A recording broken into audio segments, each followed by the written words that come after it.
The city, a living thing. People rushing through its buildings and streets like blood.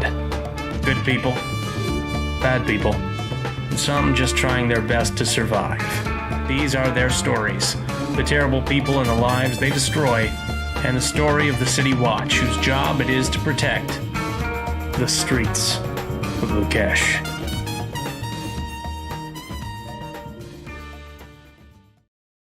Changed his appearance just enough that made him look weird that people wouldn't look at him, and he got away with it for years, being able to go out into public wearing this almost realistic mask of himself.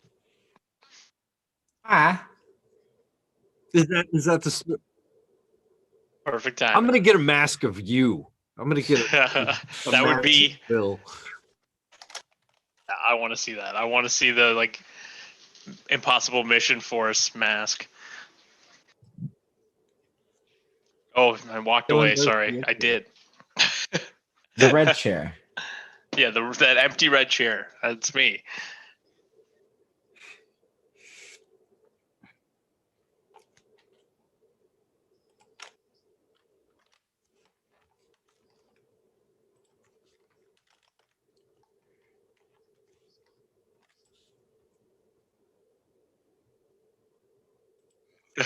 What you about tonight?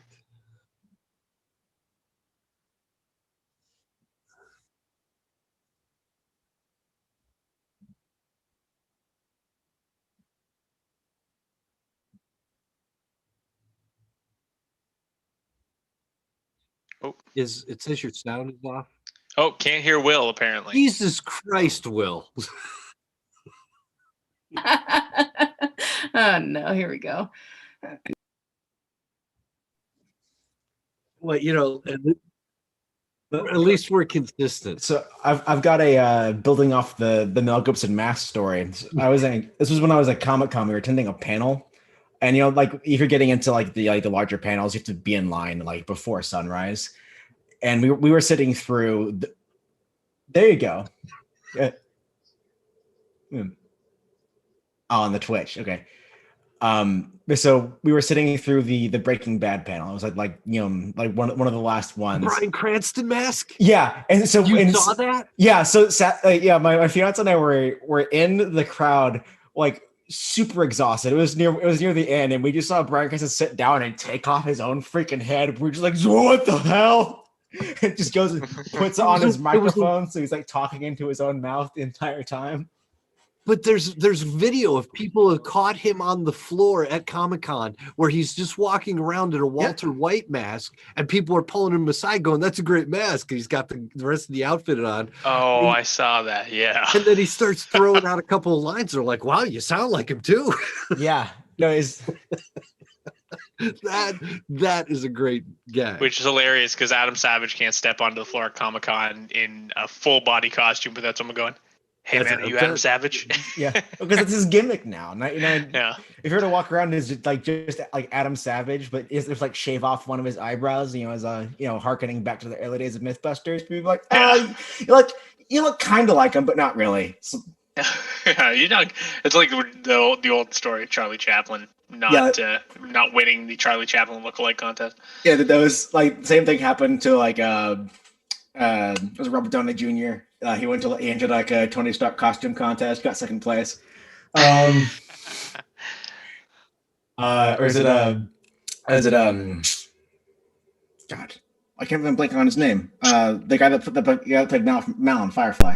I'm such a terrible nerd. Oh, Nathan Fillion. Yeah, there we go. Yeah, Nathan Fillion would wear the actual Mal costume from Serenity. He'll just be like, testing 1, 2, 3. How about now? That's not right. Out there in you hear me now? Is it working now? I think it is. Yeah, I've got. Hello in TV land. The bars are going. Woo, it is. It's working. Okay. Yeah, you're good. I don't know. It does that sometimes where it just drops the settings. So I'm sorry, everybody. You were not getting my dulcet tones. All right, let's take it from the top. All right, let's play take the intro. All right, I'm gonna play the intro again. Hold on a second. No, I'm just kidding. Hey everybody. So basically, I want to say welcome everybody to Wicked Studios presents Greyhawk Adventures, the Streets of Leukish. I am Will DM. I am the Dungeon Master for this evening. I'm so happy that I have such an entertaining cast that is full of a bunch of just knowledge and entertaining stories, so that when the microphones and things, switch off their settings, they can keep you entertained. So, but to answer, and it looked like some people in chat had answered it there, but Bet Middle was asking what rule set we're using. And I will answer that. And the reason I want to answer too is because these will eventually probably get turned into podcasts. So it's kind of important to not have dead air. But anyway, what we are playing is Old School Essentials, which you saw. We have the I supported the Kickstarter for the Advanced Old School Essentials, and we've gotten the PDFs for that. I have the PDFs. It should be really soon. I just got a notification that they're going to be mailing out the physical books pretty soon. But before that, they released some of them. So here's a little, and I did show this a little bit earlier. I'm holding up a book to the camera here. This is the genre rules, and they have some other rules for Old School Essentials. And what that is, it's Beck Me. And those of you who are, it's not even Beck Me. I take that back. It's I always want to call it Beck Me, but it's Basic Expert, BX. And they introduced a bunch of the advanced sort of rules, like separating race from class and things along those lines. So that's the rule set that we are using. So because after looking around and not being happy with the current state of 5th edition, which I am working on my advanced 5th edition rules, and not wanting to play, I really, nobody plays this, and I like the simplicity of the system. So there you go. That's what it was. So hey, everybody, welcome, and thank you for showing up today. Let's go ahead and introduce this absolutely fantastic cast. Go ahead, Dylan. Oh, Jesus, you got me in the middle of my vodka. That's what I was hoping I'm for. Dylan. It's a delightful drink, by the way. It's grapefruit juice, a little bit of carbonated water, and a little lime juice, and vodka. Anyways, I'm Dylan. Who are we playing tonight? Are we back to our... Nope, still Inspectors. We are. So I'll be playing Reynold again this evening. Mm-hmm. And he is a sort of grizzled, not particularly enthusiastic investigator here in the city of Leukish. Excellent. And he's kind of a crook, right? He's a little crooked. He's a little crooked. He takes any opportunity he can to be self-serving. Like some of the other inspectors. All right, Grace. Why don't you go ahead and introduce yourself to everyone? I'm Grace. I'm playing Hilfira, who is completely straight and narrow, absolutely no crookery. I don't know what you're talking about. So that's obviously for the new people who are coming in and watching the show. Obviously not those who have watched the first 4 episodes and know that's a bunch of bullshit. Hey, what makes her what does good for her does good for other people, because it doesn't make her angry. So there you go. Oh, okay, excellent. All right, Alex, go ahead. Hi, I'm Alex. I'm bringing to you my my dwarven investigator, Baji, who is, and I say this with no facetiousness, he is in fact the least crooked. He's more round, but not crooked. Yeah, he's definitely the only really straight arrow on the Inspector squad. And last, and definitely not least, our Uncle Tony. Hey, I'm an Uncle Tony playing the Giovanni, otherwise known as Luigi. I was honestly hoping we'd go back to the other characters so I could dump this ridiculous accent. Are you hating him? No, it's all We'll right. see what happens. Is like these characters all wash out in the end. We'll see what happens here. We'll get some sort of, with this many characters, I can start killing some of you guys and not really feel so bad about it. I went too It's far. very true, yeah. I know I went too far with the voice. If No I had way, So do to, we. then I'd pull it back a little bit. I think it's great. But that being said, in this show we got coming up Saturday, Yeah. we're Duragar, we're the Dragar. What are we? Duergar. Duragar. The gray elves, evil elves. Yes. Evil elves from Hold on. I'm sorry, not elves. evil elves, evil dwarves. dwarves. The Evil dwarves from Yes. under. Yes. I think I'm going rough. Did I say gray elves too? Or did I say gray dwarves and then say they're the evil elves? I'm fucking it all up. You are. So what he's talking about here is, and since you brought it up, it's a good time to mention it before we get into the game here. This Saturday, the 20th, at noon Eastern time, we are going to be participating, and it's Right Square Center if you are watching. Did I say Gray Elves, Lee Kim? I'm sorry. We are going to be participating in the Greyhawk Megastream fundraiser event. It's the 3rd annual, and this year we're going with the theme of Underdark Uprising. So it's all Underdark themed, and I won't be. I'll be running the game, but the cast of characters are all going to be playing Grey Dwarf Duergars, so a bunch of evil dwarves.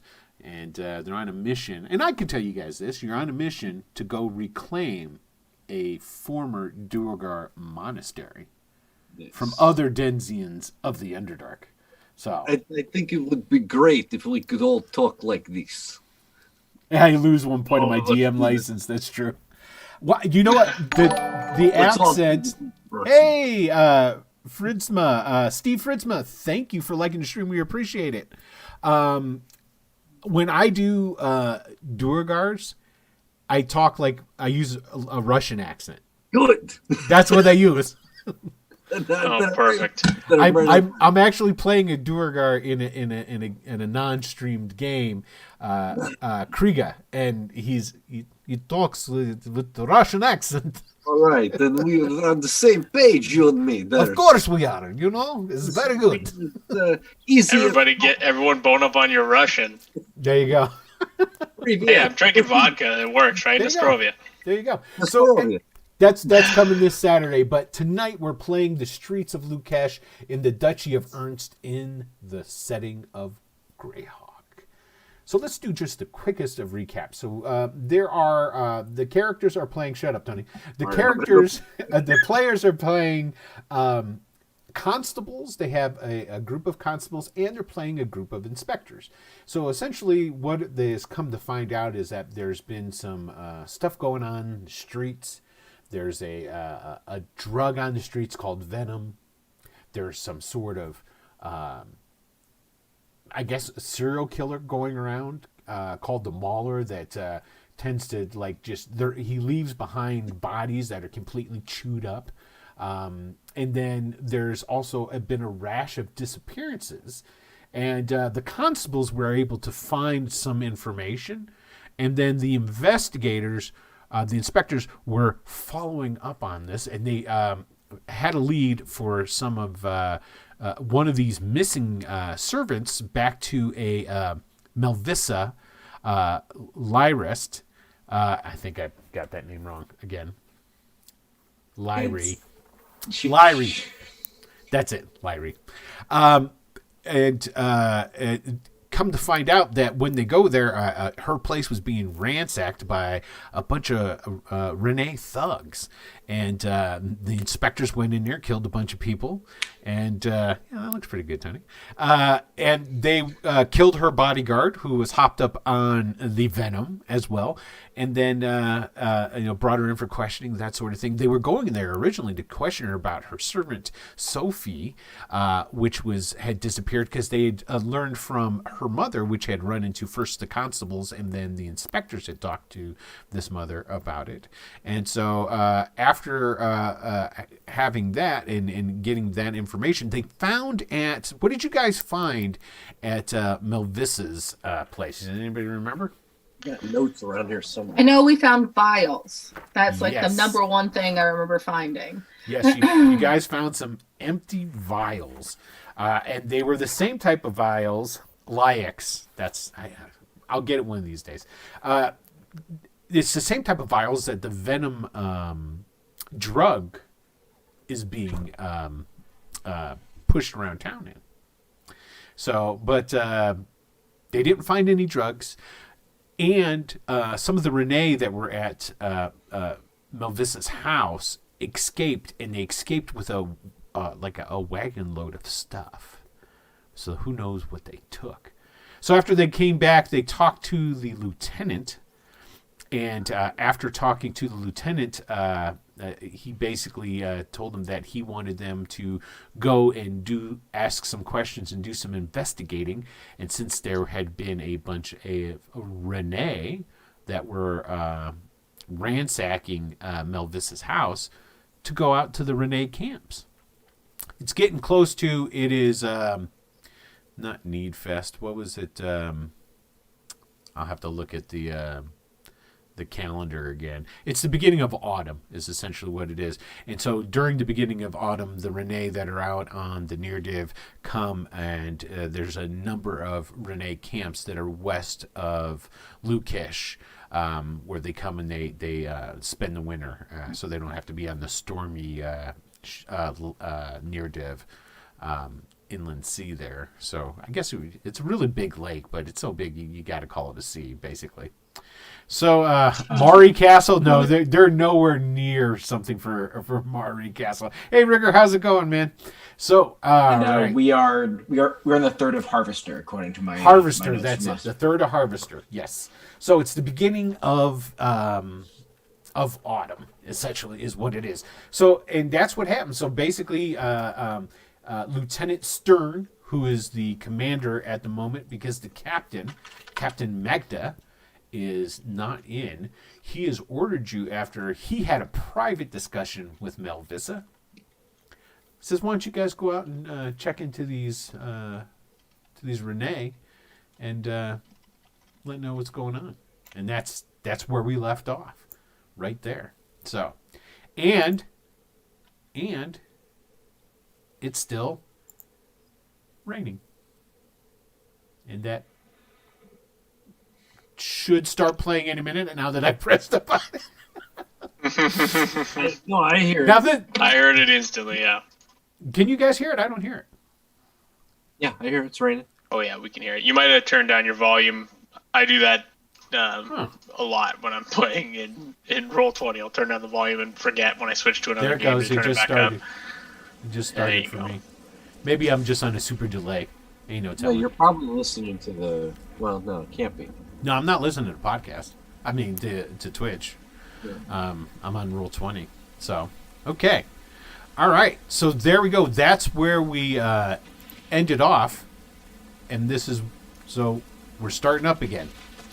So what are you guys going to do? You guys are all there. You're at the East Precinct, or the East Station. There's an east, a west, and a central station. You were just ordered by. No, they're not going to, Leaky. I'm sorry, I was reading. He was asking if they would be, if the Renee would be meeting the Atloy, which are the wagon version of the Renee. But who knows, man? It might happen. We're pretty good, Rigger. Thanks for asking, man. We appreciate you asking. I hope you're doing well in all this craziness. Okay, so you guys are there. You were just told by the old lieutenant. So, what are you guys going to do? I was hoping I could go home. No, you're still on the clock. Yeah. Are you gonna go ahead? Are you gonna ask Lieutenant Stern? No, I'm just saying. I took I went to the doctor and I feel a little bit better, but not much. Not much better. I could use a nap. Oh yeah, because you got screwed up. Yeah, when you guys were at Melvissa's estate, Braun, her bodyguard that was hopped up on the venom, really did a number on poor little Luigi. I'm fine. Don't you worry none. Several numbers, if I recall. Yeah. Yes, It's just, exactly. Let's go. We'll make this work for everybody. Okay. Now, did anybody read any of the information of the NPCs in the city? I did. There's a lot. There is quite a few. Did anyone stand out to you that maybe you'd want to talk to? For where bad you'd want to go, particularly is to start canvassing the the Renee camps. Okay, so just do what the. Okay, now the Renee camps, like I said, there's a number of different small little inlets and beach camps that they have, and there's several of them. There's not just one, and so they're outside the city, along the coast of the Near Div, west of the city. Yes. How long do we have left in our shift? Well, that just took a couple hours, so essentially you've got Like half of a day. half a day. But then again, you guys are the watch, and when your lieutenant tells you to go and do something, it's kind of like one of those, when it's done sort of thing, maybe. Right. Yeah. It's the amount of time to travel from our current precinct to one of the nearest camps. Oh yeah, for sure, without a doubt. Okay. You can. It was going to be it's like a 4-hour carriage ride there and back or something. No. To make it easy, what we're going to say is that there is 3 camps that you know of. The first camp is basically about a half hour outside of town. And the furthest one is basically about an hour outside of town. Okay, you guys have an idea of where they're at, so it's not like it's going to be like you got to go searching for them. So because they come back every year to the same ones. So right. And there's quite a few people there, just so you guys know. So the camps generally have a couple 100 people in them apiece. Generally. But that's not just 100, cutthroat type pirate types, because they're not, these are entire families and they live on these big barge boats. So, there's kids and, wives and husbands and what have you. And the Renee, aside doing fishing and whatnot, they are traders. So, as they would, move about the Near Div and up through the rivers and things along these lines, they'll get things in different places, and then when they, go to another place, they'll, do some merchant trading and what have you. But the Renee have a very bad reputation of being, criminals, is what it is. So, how true that is in your guys' reputation, there's always bad eggs amongst the bunch, but for the most part, no, they're not. But there are enough to give that stereotype some validity. Mm-hmm. Yeah. I guess that's where Badge would want to go first. That's ultimately up to our senior inspector. Hey, I'm following your lead. You take me wherever you wanted me to go. I delegate the task to whoever the fuck wants to decide where we're going. All right. Then there is, seeing how no one did their homework. So it looks like there's only one really person that's Renee as far as on that info sheet, right? Impress me, Grace. Who is it? I mean, Lady Russo, Russo, I don't know. Lady Russo. Yeah, okay. Lady Russo. Uh-huh. Yeah. Yeah, that's her. I would assume that's where we should be going. Go ahead and read one person. Thank you. You see, you're awesome, Grace. Go ahead. Why don't you read that? And it's only because I'm in school. And give yourself a hero point. hey. Because I opened a document and read it.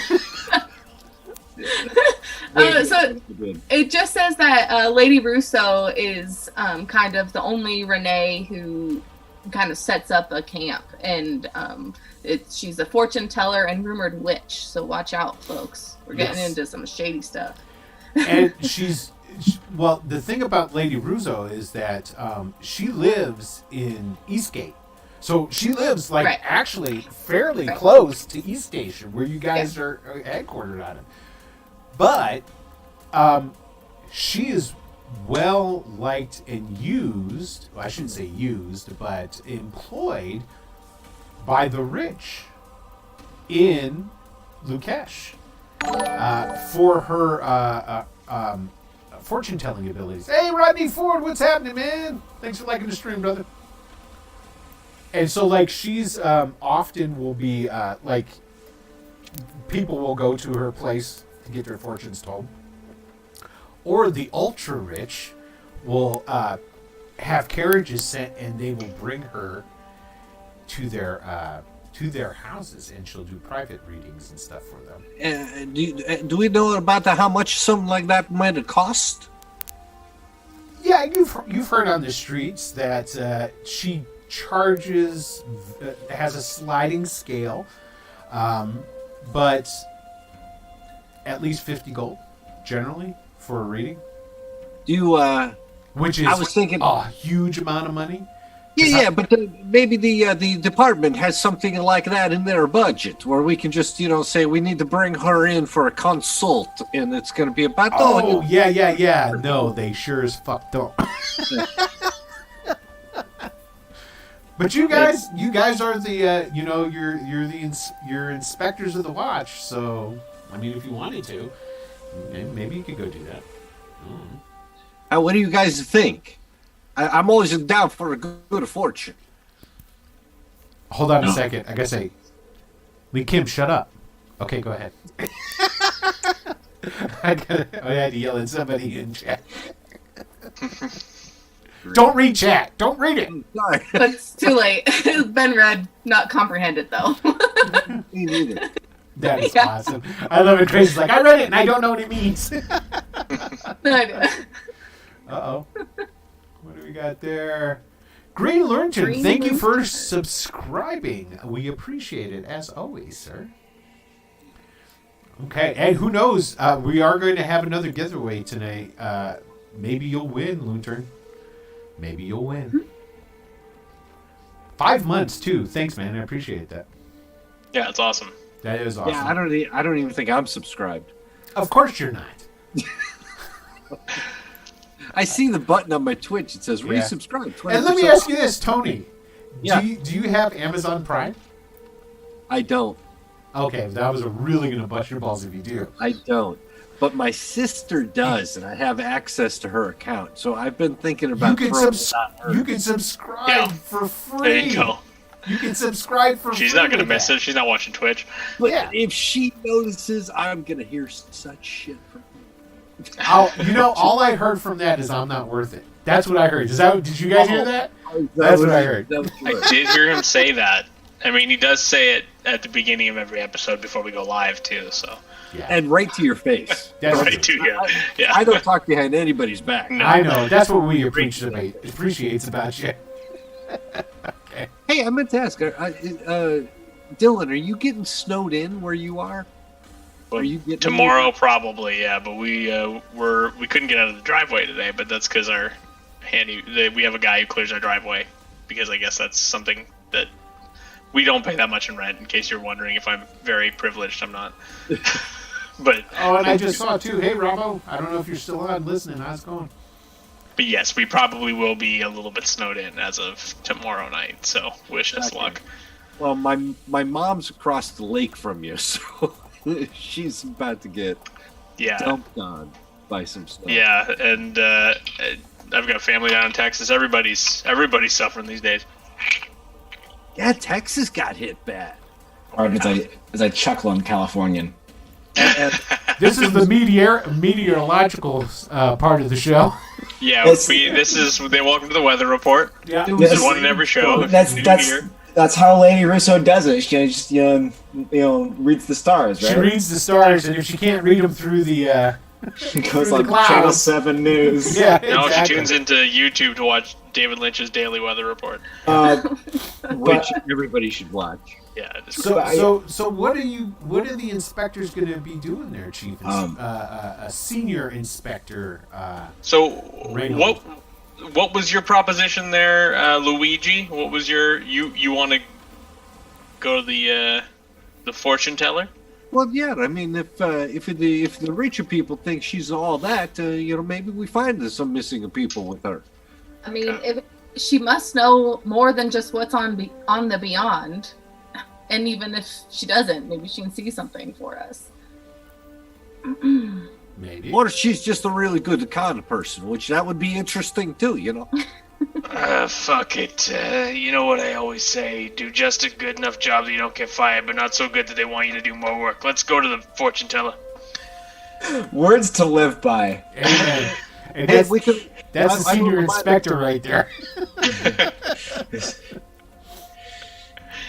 What were you saying? I was just gonna say, it also seems like this is the least likely way for me to get any more injuries. Well, yeah, I I mean- like my work, like I like my scenery, the coast. Yeah, the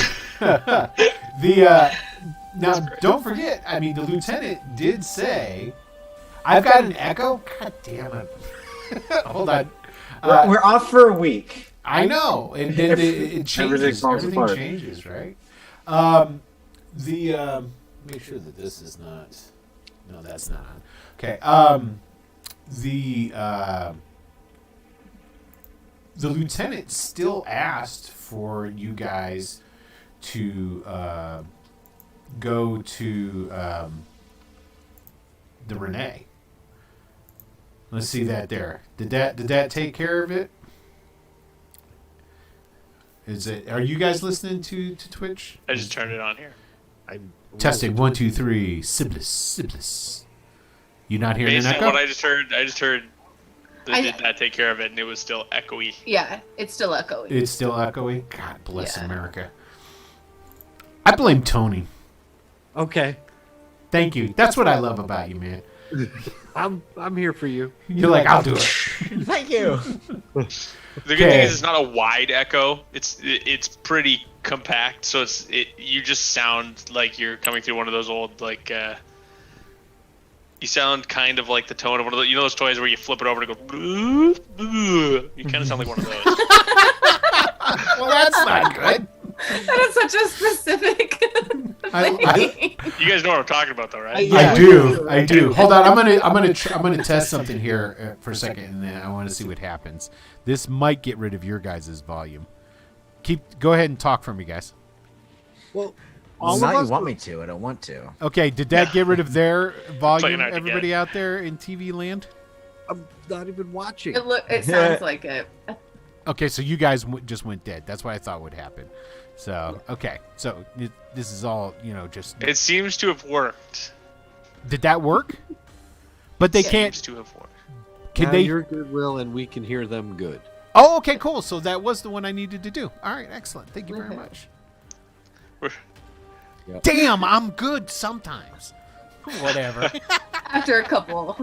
and for all you out there listening to Podcast Land, we love you for putting up with that kind of bullshit. At least Tony does. Yeah. I do too.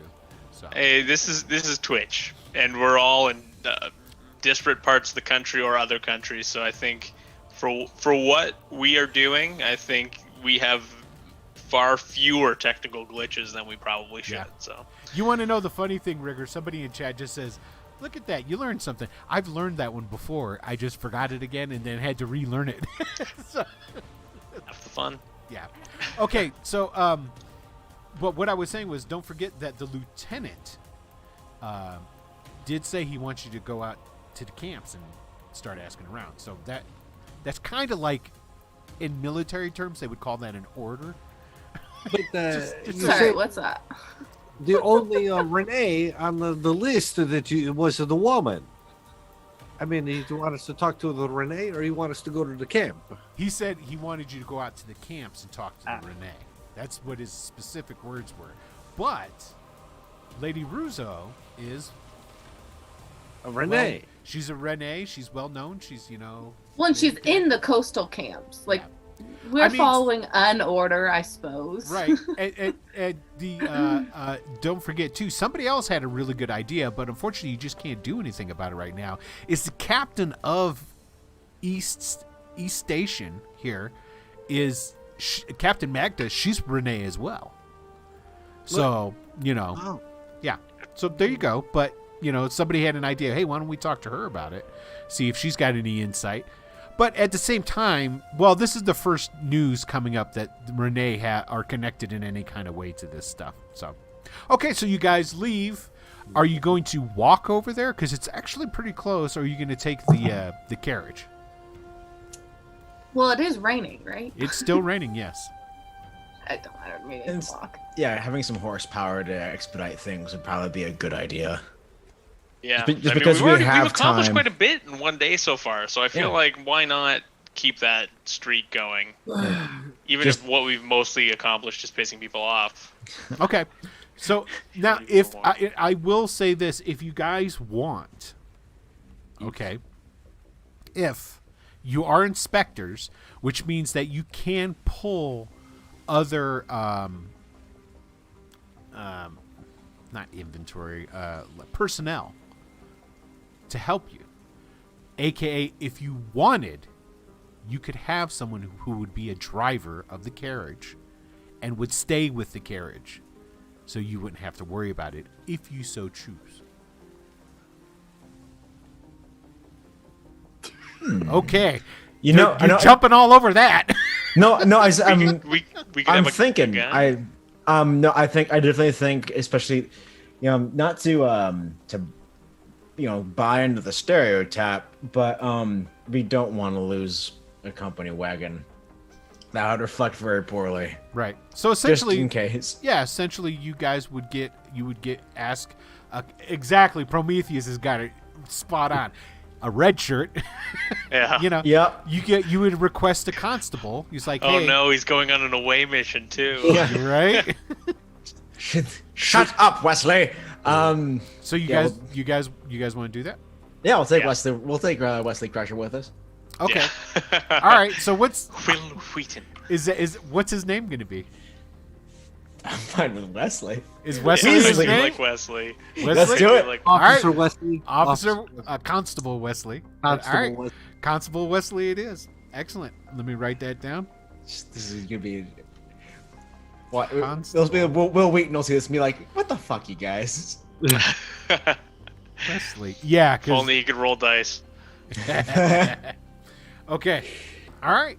So you guys you pile all into the carriage, and like I said, it's not that far away at all. So 10 minutes, you're pulling up to essentially. Well, you've all seen Lady Russo's house before. It is a 2-story, which is rare in Eastgate. Because remember, Eastgate used to be the poorer section of town, and it's kind of going through a renovation since the refugee camps came and so forth. It's 2-story. It has a 3-foot stone wall around it, so you can see over the wall. It has a garden and like lawn. It's kept, but it's not like there's nothing really super special about it. It's not like it's chock full of roses or any of this bullshit.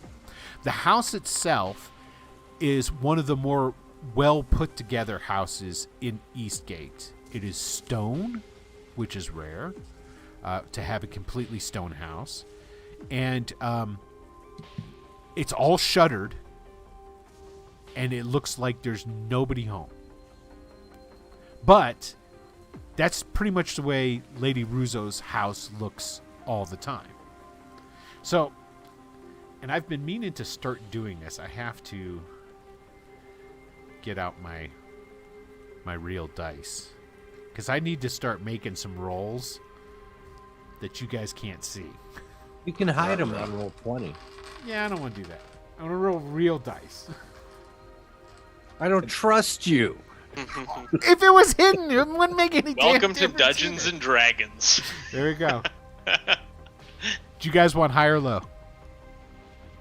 Don't make me choose. I just did. I asked you which one you wanted. Oh, well, now Tony has to choose. Yeah, you All gotta right, choose high. now. We'll Tony. go high. We High. want high. High? High it is. Okay. High. All right. So yeah, so it pulls up. Now the stone, there is a gate Okay, there's a wrought iron gate to it, but the wrought iron gate isn't like really big either. It's like basically 3 foot tall, just like the wall that surrounds her place. There is there's a sign, okay, that there's a porch on the front, and it's got an overhang, and hanging down there's like some chairs there and stuff.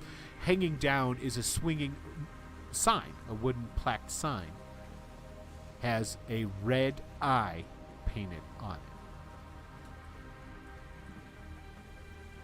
it. Well, I don't. It doesn't mean anything to me, but maybe it means something to somebody else. You start like hearing like black speech start going off inside of our heads. No, it's well, you think it basically it's a sign for somebody who has the third eye, aka a fortune teller, sort of. Oh, so it's not like any like kind of like nefarious like wording, or it's more just like a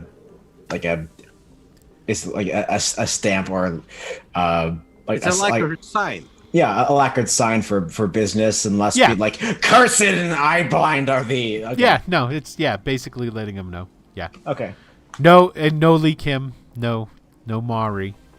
There are Mari in Leukish in the town, but these poor souls playing the game have no idea what the hell that means.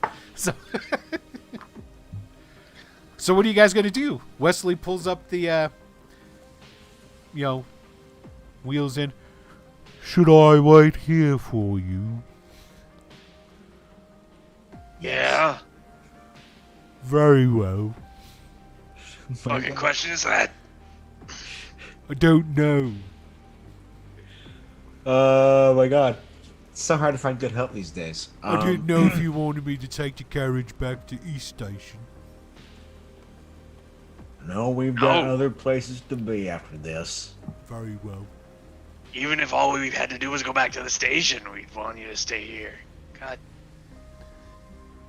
Just don't want to put on the brake blocks just in case he gets confused.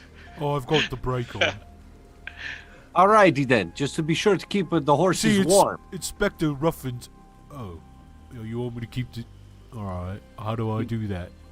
Just keep them warm and ready to go, in case we need to make a good fast exit. Should I drive the carriage round the block then? Somebody else to help me with this guy. I tried, and I'm gonna hop out and I start walking towards the building. I'm done. I'm out. Just give him some oats. So just stay here with the horses and keep them warm then. Yeah. I'll give him an apple or something. Shit. I don't have any apples. Well, that's unfortunate. I always have a good apple. I turn around. I'm walking backwards towards us. Like, are you done talking to the idiots? I could go back to the station and get some more apples. No, it's just. I knew that was coming. If you move, I will keel haul you on the next merchant ship that leaves. No, you in the line of command. I have to do what you say. Hey, so stay right goddamn here. I'm standing right here with the horses. Yeah. Not being able to keep them warm. Oh, don't worry. Keep them warm. Don't worry about that, then, I guess. Zug. There you go, Rigger. All right, so you guys, what are you doing? You going through the gate? Going up to the house? Yes. Okay. I was heading towards the house. I Yeah. thought that's where we were headed, right? Yeah. Okay. We gotta go in to talk to someone, right? Okay. Like- You open up the gate. It squeals a little bit, of course, like all good cast iron gates should. You close it behind you. Is there a bell somewhere? Not on the gate. Okay, so I guess we got to walk up to the house. Okay, so you guys walk up. There's a little cobbled path that leads up to the stairs down to the porch, where the sign swings gently in the breeze.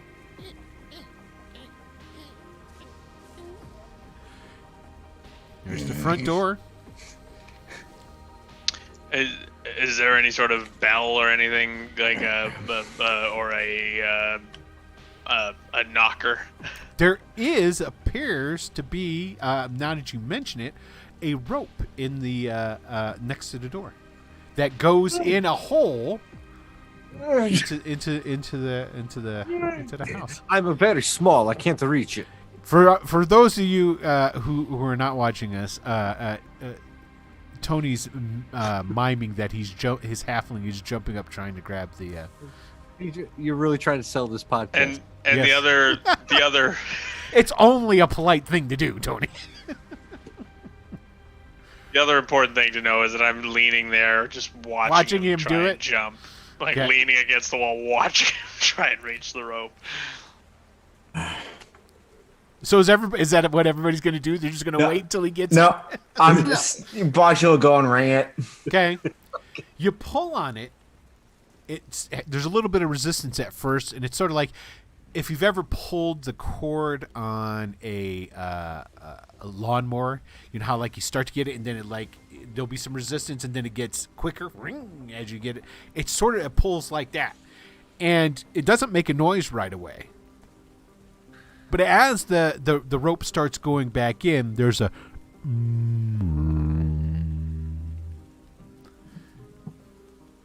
That ain't natural. couple of heartbeats go by.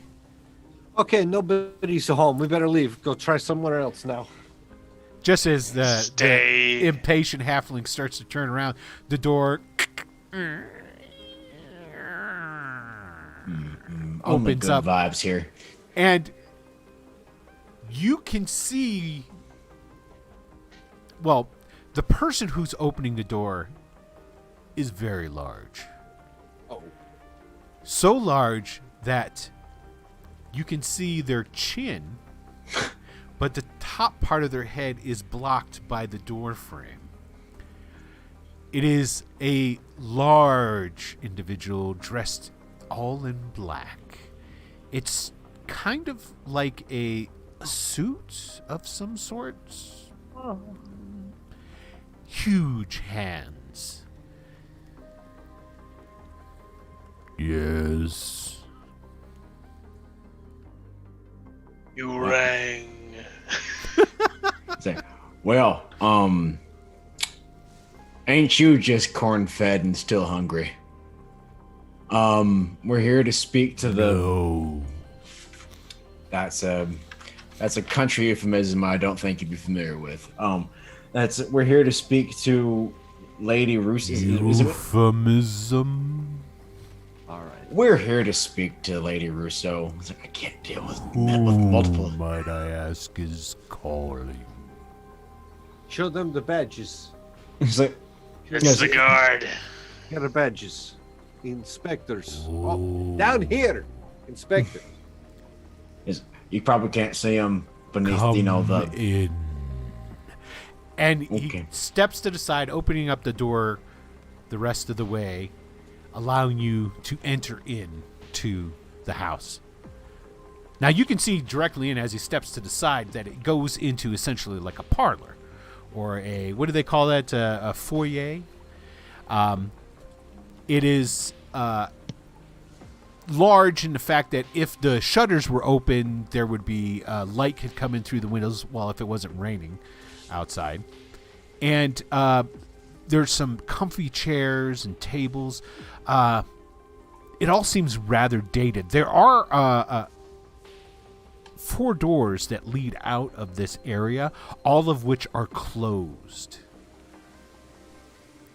Please sit, and I will let the woman of the house know. Now, as you guys are coming in, you finally, of course, get it. I'm assuming you're all coming in? Oh, yes, definitely. Okay. As in the holy ham hands. As you come walking in and you get a better look at the guy, you did notice like his hands, as massive as they were kind of ashen, and his face is kind of gray. Well, it's not kind of, it is. It's grayish and ashen. His eyes are slightly sunken in. He has slightly dark circles under his eyes. Completely bald. Has a very prominent brow. And if you were to slap a couple of tusks on him and give him kind of a piggish like nose, you would maybe even think that there's maybe some sort of half orc or orc blood in. I mean, it kind of just feels like that. He doesn't appear to be armed, though. Every one of you need to go ahead and give me a wisdom check. We're trying to see if you notice something. Straight whiz. Would observant apply to this? Or observation? It would. Essentially, let's see. An extra 1. It adds, but it doesn't add to the roll. Remember, it adds to the stats number when you make the roll. Reynold made it. Okay. Did anybody hit it dead on? Hang on. Wait, hang on. I rolled from the wrong sheet. God damn it. So the Damn it, Grace. would because this is actually really important. If the +1, would that mean like the rolling if it's 13, that would have been the threshold modifier then? So what's your wisdom? 13. Okay, So +1 would make it 14. Which would have been dead on the money. You hit it right on the money, so that's like a critical success. That Cool. You just got. Awesome. Okay. Yes. That's what Nice. That's where threshold comes in too. Like if you were to go ahead and test it out, do the roll again, and when it asks for the threshold, type in 14. Yeah, because and see what it happens. says what's this threshold modifier? Would that be 1 or put in 14? Put in 1 and see what happens. No, because this is like every time I've gotten this wrong. So 13 plus 1. So then so it did it. Yep. Yeah. See, there you okay. go. Now I know. See, But we'll go with the first roll, not the science roll. Yes, exactly. Okay. So let's see here. We've got a success. We got a critical success for Baji. Reynold, that you got a success as well, and it appears. Did Hephalia? Helfira did. Yeah. Helfira? She succeeded, but not very well. Yeah. Okay. And Complete to fail. Complete fail on Luigi. Okay. Excellent. Excellent. Okay. So those who succeeded, there's something odd about this fellow. Just doesn't seem right. Gives you kind of a weird vibe. Now, Baji, as you're looking at him, you're like, you stare him down, and it's like, pretty sure that guy's undead. Now, this is just to you, just in your own mind. You haven't, you don't have to say anything, but you think this guy's not amongst the living. A couple of telltale signs. You notice he doesn't really breathe. Doesn't appear to be, doesn't make a lot of the normal sounds somebody make when they move, because like when you move, lots of times people stuff like that. He's got like no micro expressions happening. Correct. Like that is uncanny valley as fuck, and I hate it. Okay. Yeah. So you guys come in, and he motions for you to go over and sit down. Basically on this comfy old furniture. When you come in, he closes the door behind you. All you hear is, "All right, I guess I'll be right out." Just hear Wesley talking outside. All right. And then he walks across the foyer, opens a door, goes in the door, and it's dark on the other side. You know how most people, they'll walk in, and then as they go in, they're starting to close the door at the same time as they go in? Mm-hmm.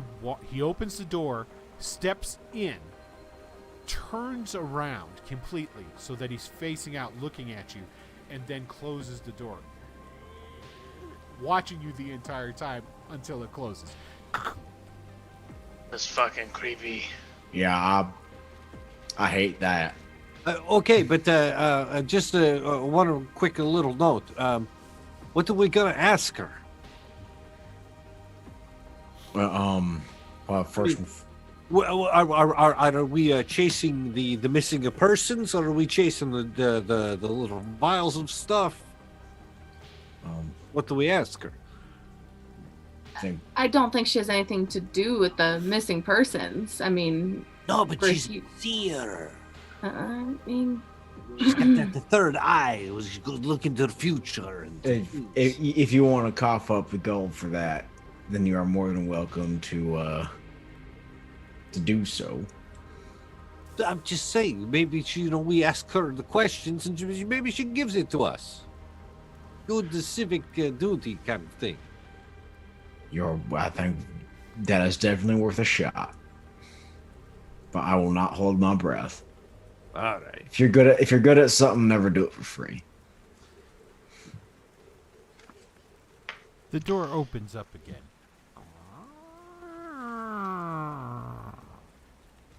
He's standing in the room. It's dark in there. And he goes, "She'll see you now." And then he again steps to the side, motions with his arm, and as he motions with his arm, the interior of the room that he's in, that was very dark, lightens up.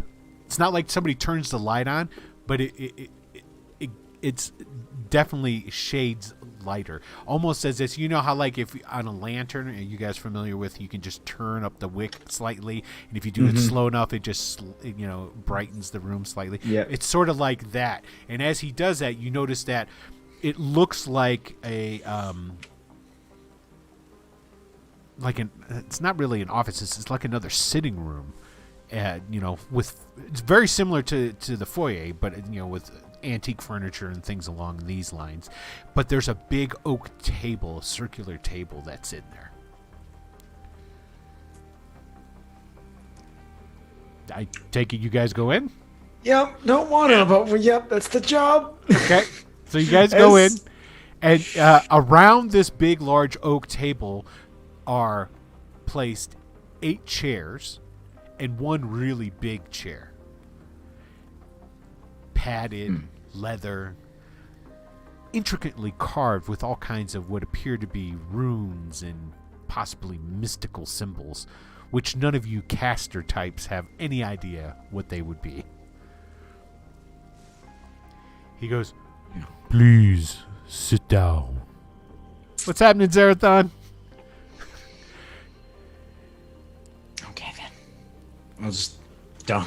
I don't want to anger Frankenstein's monster, so yeah, Baj will take his seat. I will remain standing, but Now stand next to the seat.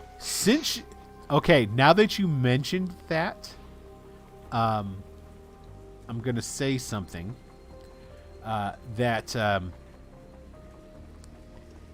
you recall a story there, Baji. Maybe you heard it from, your family up back in the Karen Hills, or who knows where you picked it up at. Maybe you read it in a book somewhere about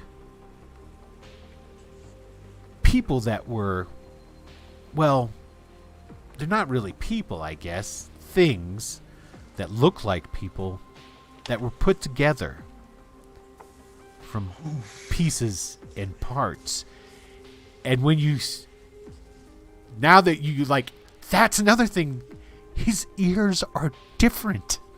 They're not the same. He's got like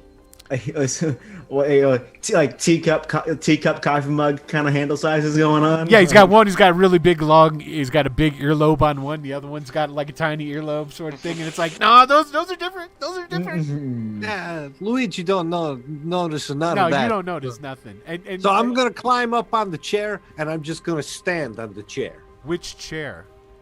I don't know what the what I want to get up on Don't let Zarathon in chat encourage you to do something that you will regret. You know I want to get up on the big chair. Of course you want to get up on the big chair, but I know better than to get up on the big chair. So maybe I really want to watch him struggle to get onto the big chair. I said, Baba the Boob is a biggity boy. I guess what it really comes down to is, are you here to just piss somebody off, or are you here to get some information? I mean, it's completely up to you. I'm gonna get up in the chair that's facing right in front of one of those big Okay, chairs. so you climb up in the chair. Everybody else sit down. I'm not I'm gonna gonna stay sit. I'm just standing. gonna stand. stand near a chair, but not Hey, sit. look, Okay. now I'm the same size as everybody else. All right, so then the big guy who nobody has asked his name leaves, closes the door. He Giles. doesn't have a name to that, like hello. No, there's no name tag on this guy. Okay. My name is Throg. When he closes the door, it's like almost in unison. Hold on a second here. First of all, you're inside. You're inside. We can get rid of the rain. And let's get rid of that, shall we? Yes. And now let's put on a little something else here. Oh, yeah. Oh, that's feeling pretty good. When the door closes, when the big man, who nobody knows his name because nobody asked, exits, the other door in this room, which of course there is one, opens almost in unison. Again into another room which is completely dark. So dark, it's got to have magic. Because the light that is in this room, which you don't see any torches or lanterns or bulbs or anything illuminating this place, but yet illuminated it is. That light that is in the room you're currently in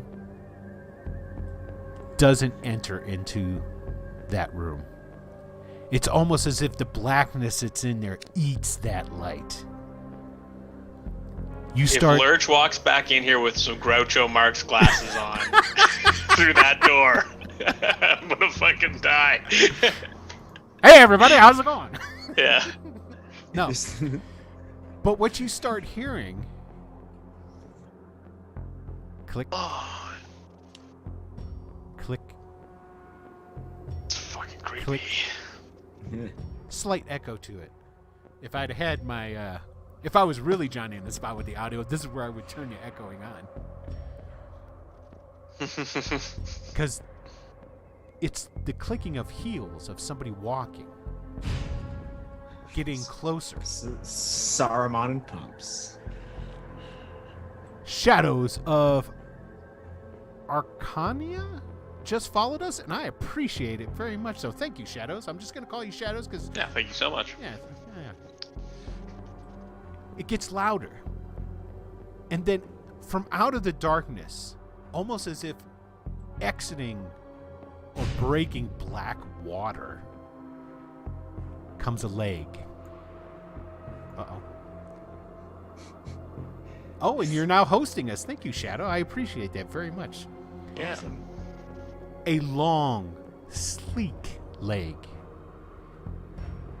Not clad in any kind of garments or a dress or anything like this. Very bare, but has a high-heeled boot.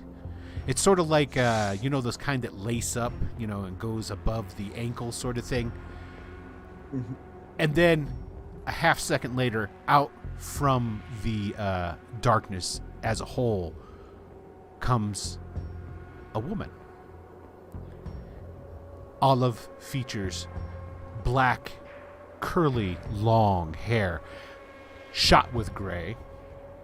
She wears a scarf, and you guys recognize the scarf because it's the same type of scarf that you saw Captain Magda wear. It's one of the traditional Renee scarves that the women wear. She has long gold, dangly gold earrings and a gold necklace of coins and loops and whatnot, almost like a Mrs. T starter kit. She wears a low-cut black dress, and it is basically a mini skirt. She has a flimsy silk shawl around her shoulders. Very haughty looking as she comes gliding into the room. And as she comes into the room and starts making her way towards the chair, the big chair, the door closes behind her. Hello, darlings. I know an Emma Frost when I see one.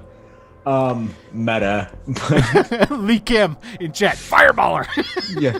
There's no wizards. They don't have one spellcaster amongst them.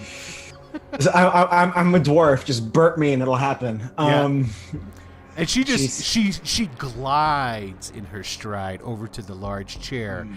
The chair pulls itself out from the table. She sits down and crosses one long, shapely leg over the other. Smiles at all of you and goes, "You wanted to see me, inspectors? Come. I'm a busy woman." Sort of like lean over and look at Baji, and I look at Luigi.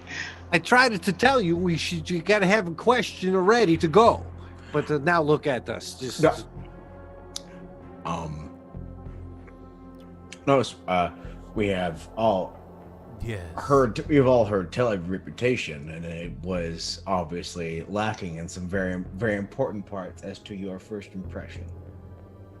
Just forget it, I'm a little flabbergasted. I think I should take that as a compliment. It is. Oh, well, thank you.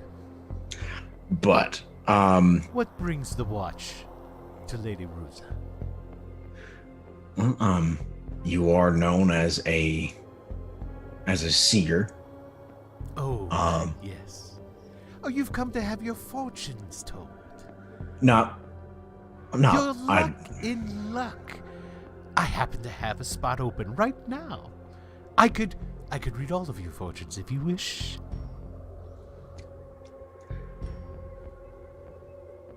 What's it gonna cost? Yeah, I was wondering that too. Well, seeing as how you're part of the watch and uphold the law and order here in Leukish, I would, of course, give you a discount. 40 gold? No. You don't think my services are worth 40 gold? Hey, It is, I think, which we are we're not so lucrative as some of your Oh, I understand, yes. Even though we are a very rich city, some of our servants are not paid quite as well. your Very well. to the choir. Is that not why you're here, though? Are you here for a personal fortune or something else? Perhaps not, at least for me, not one personal, but if you could, I know that you, at least as the stories go, give, Do I make you illumination uncomfortable, and, Baji? no. Order. Did we ever say his name in front of her? No, you did not. It's just like, it's, you That's know, fucking terrifying. fucking, it's like badge with the name on the front, like, oh shit. Yeah, no, you look down, did I still... you guys know each other? We got the things going on in the city with the missing people and the files of this terrible stuff called the Venom, and we thought that maybe you could help us out in that way because of a couple of things. One is because you can do the seeing thing, you know. Lee Cammy's like, well, if you don't have a goddamn fireball, shoot her with a crossbow. Now I got the Hey, cross. Chuck, thanks for liking the stream, buddy. Okay, so, Oh, so this is what you wish to speak to me about. Some people are missing. There's some drugs going around. We're hoping that maybe you might waive your typical consulting fee. Yes, And- things like that. There are The- many ways of paying for my services. That's what we were hoping for, yeah. And she looks over at Baji. Negotiation. Oh, and like looks right in your eyes if you let her like touch your eyes. Is it? Don't look at me. Yes. How about this? Why don't you go ahead and pose one question for me? And then I'll tell you what it will cost. Make it a good one. Are we allowed to confer first? By all means. Please do. Thank you. And she leans back in her chair, reaches over, and like on the side of the chair, this little like drawer pops out. She reaches into it. She pulls out basically, she smokes. What are those big long things you put the cigarettes in? It's still the Oh, cigarette, it's a little recess cigarette filter. Yeah. recess filter, like cigarette holders. Yeah, like what did 101 Dalmatians? What's her bucket used to smoke? One? Deville, yeah. Deville, or her, yeah.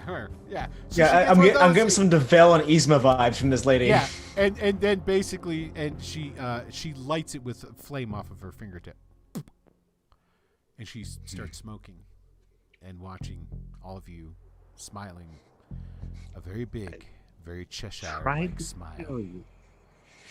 Coming together, could give a moment out in the foyer of the thing about what we're gonna do, and I said, come Listen, up. shut up. Please understand. Hold on, we're conferring. Anything you say will remain confidential here. Oh, yeah, okay. I should believe that. All right. What's more important? The missing kid, right? The missing people? You gotta pick one. Who's the Drugs are wallet? drugs. There's gonna be drugs. If this is not this drug, it's another drug. At least maybe we can find the kids, right? All right. If we don't want to deal with, if we're just gonna deal or let the constables deal with the venom, it's Mahler or the missing people. Up to you, Haas. Hoss. Marla seems to be focusing on, hoodlums, street types. Place we're finding them, it makes sense that they're just losers. I'm not too worried about them. Let's see if we can find the kid. As in persons it is then. Badger's gonna turn from the group to the madam, I guess. Lady Russo. Lady Russo. Okay.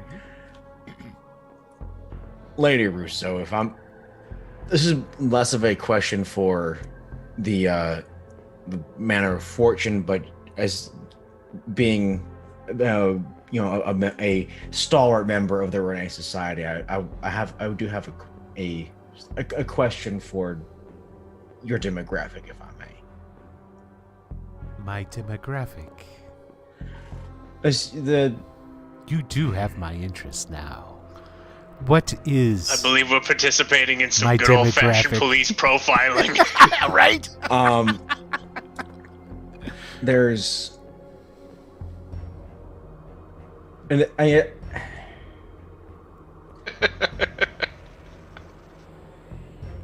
haven't been any Can I do you want me just to jump in here and to make it quick and clear what you're trying to say? No, because generally when you do, you get stabbed as a result. I'm just starting to speed things up. I just listen.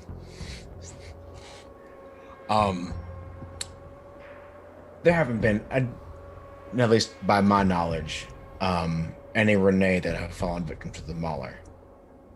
Is this your question? Oh, are you asking me, the DM?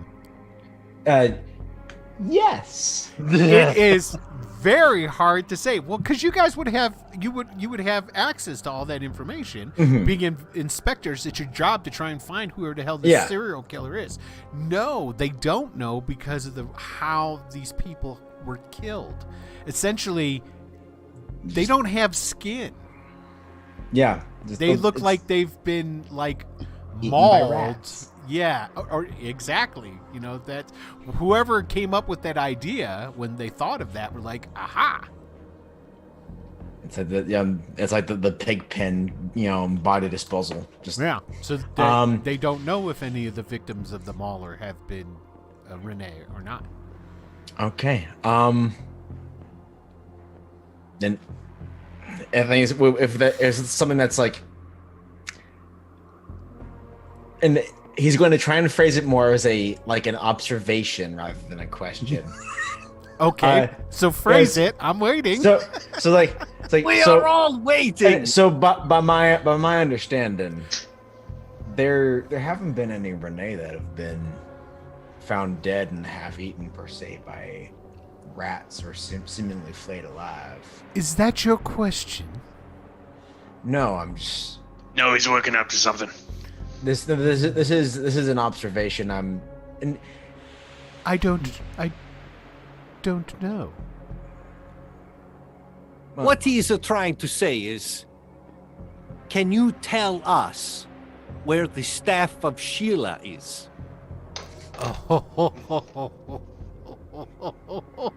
Yes. I think Perfect. I could.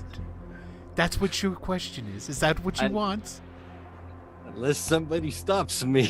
What? Bro, none of us have any idea what that is. Yeah, I don't know what the fuck he's talking about. No, that's not a question. What the fuck are you talking about? This is why while this one talks fast, he talks really loose and real stupid. I'm beginning to become bored. Well, Yeah, tell me about it. This is our job. What I is think we your should go question? with my question. The question is... Shut up, idiots. The question is... Where the fuck are these people going? There's people going missing, and specifically, if you could... If we have to pick one, there's a girl that's gone missing recently. We're hoping you might be able to help us find her. What's her name? Nope. Good wait. fucking question. What's the girl's name? And she looks over across the way, because there's like little desks and end tables and things, knick-knack Sophie. around here, and she like twiddles her finger, spins it in a circle. One of the drawers on the desk opens up. Oh, hey Jay, everybody! Thanks for the raid. Hey, welcome, Raiders. Woo! Nice. She spins her finger in a circular motion. The drawer pulls open. Floating out of the drawer comes paper and what appears to be a charcoal pencil. And it comes floating over to lay on the table in front of you. Write her name down. Write her name down. Anybody remember this girl's fucking name? I'm sorry, I wasn't really paying attention during the brief. Sophie. I'll Sophie. grab it. Yeah, and I'll write it. Sophie. Hey, look at Hey, Zerathon. Bacon, how's it going? Thanks for subscribing. Appreciate it. Oh, yeah, that was Zerathon. Thank you, Zerathon. I appreciate that. That's pretty awesome for giving out all those subscriptions, man. I appreciate that very much. Yeah. Okay, so who grabs the piece of paper? It was I'll Ho- grab it. Hilfira. Hilfira is Yeah, going to grab it. Okay, yeah. Hilfira, you grab it and you write Sophie down on the piece of paper. Yeah. Okay. I mean, we don't got our last name, so Sophie's all I got. Sophie. Yeah. Okay. You write Sophie down on the piece of paper, and then what do you do with the paper? You just hand it to her, or because she'll yeah, extend. I mean, Yeah, she extends her hand out Right. for it. Okay. She grabs it. She brings the paper up, closes her eyes, and smells the paper. That's fucking weird. This is weird, right? And then she eats it. She stuffs it in her mouth. It got weirder. It's getting weirder. And then when she opens her eyes, those dark brown eyes that she had are completely white. No pupil, no iris, nothing.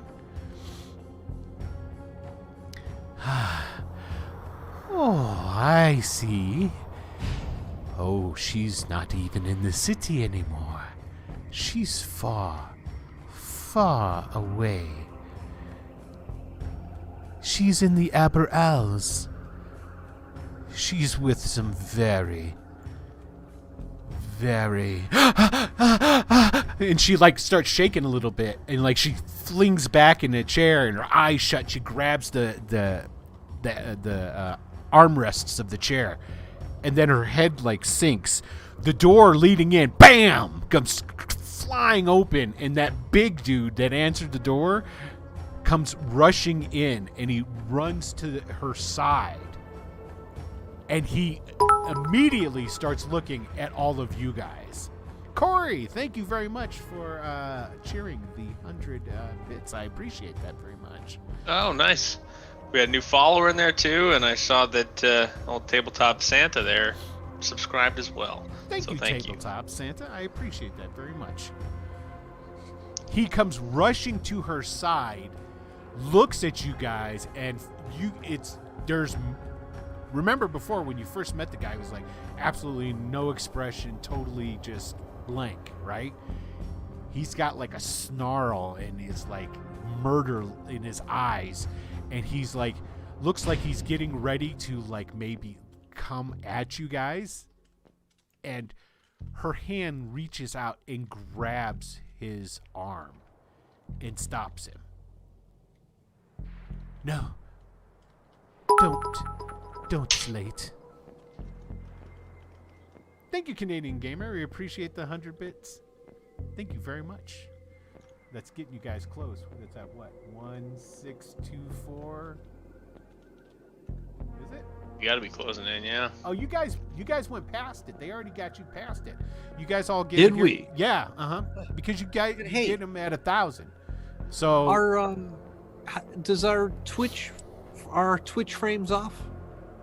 Oh yeah, it is. Our images are just slightly off kilter in the. Oh in the yeah, frame. they are. Look at that. You know what? Happened with that? I'm gonna be honest. I noticed that a while ago and then forgot to mention it, and then. So Oh, thanks, man. For a while. Likely story. in a Yeah, little I bit. know. It's been like 10 minutes. Sorry. That's all right. I'm a trained it's, professional. I can. I'm gonna fix blame it on the booze. it. You're gonna blame it on the booze? Yeah. That sounds good. I've had 2 drinks, but still. There you go. Okay. It's so she grabs his arm and goes, No. They weren't the cause. And her eyes have gone back to normal. And she looks at you and goes, who have you been dealing with? Who have you angered? Oh. I did. How long you got? Well, What do you mean? What's the matter? this Sophie is in a mountain. Yeah. And there is powerful magic screening this mountain. Screening it from even my views. Which is not easily done. And thank you for the... Oh, there's 1,000 from Tabletop Santa. Well, there you go, guys. Y'all get another hero point. Damn. Hell yeah. I think this is where we need to go. Oh. And you were saying you Because he's could Santa?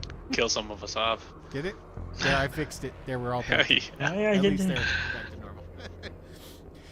Yes. Oh, Zerathon, and there's there another you go. one. And that's enough to give you guys 2 more. Happening. What?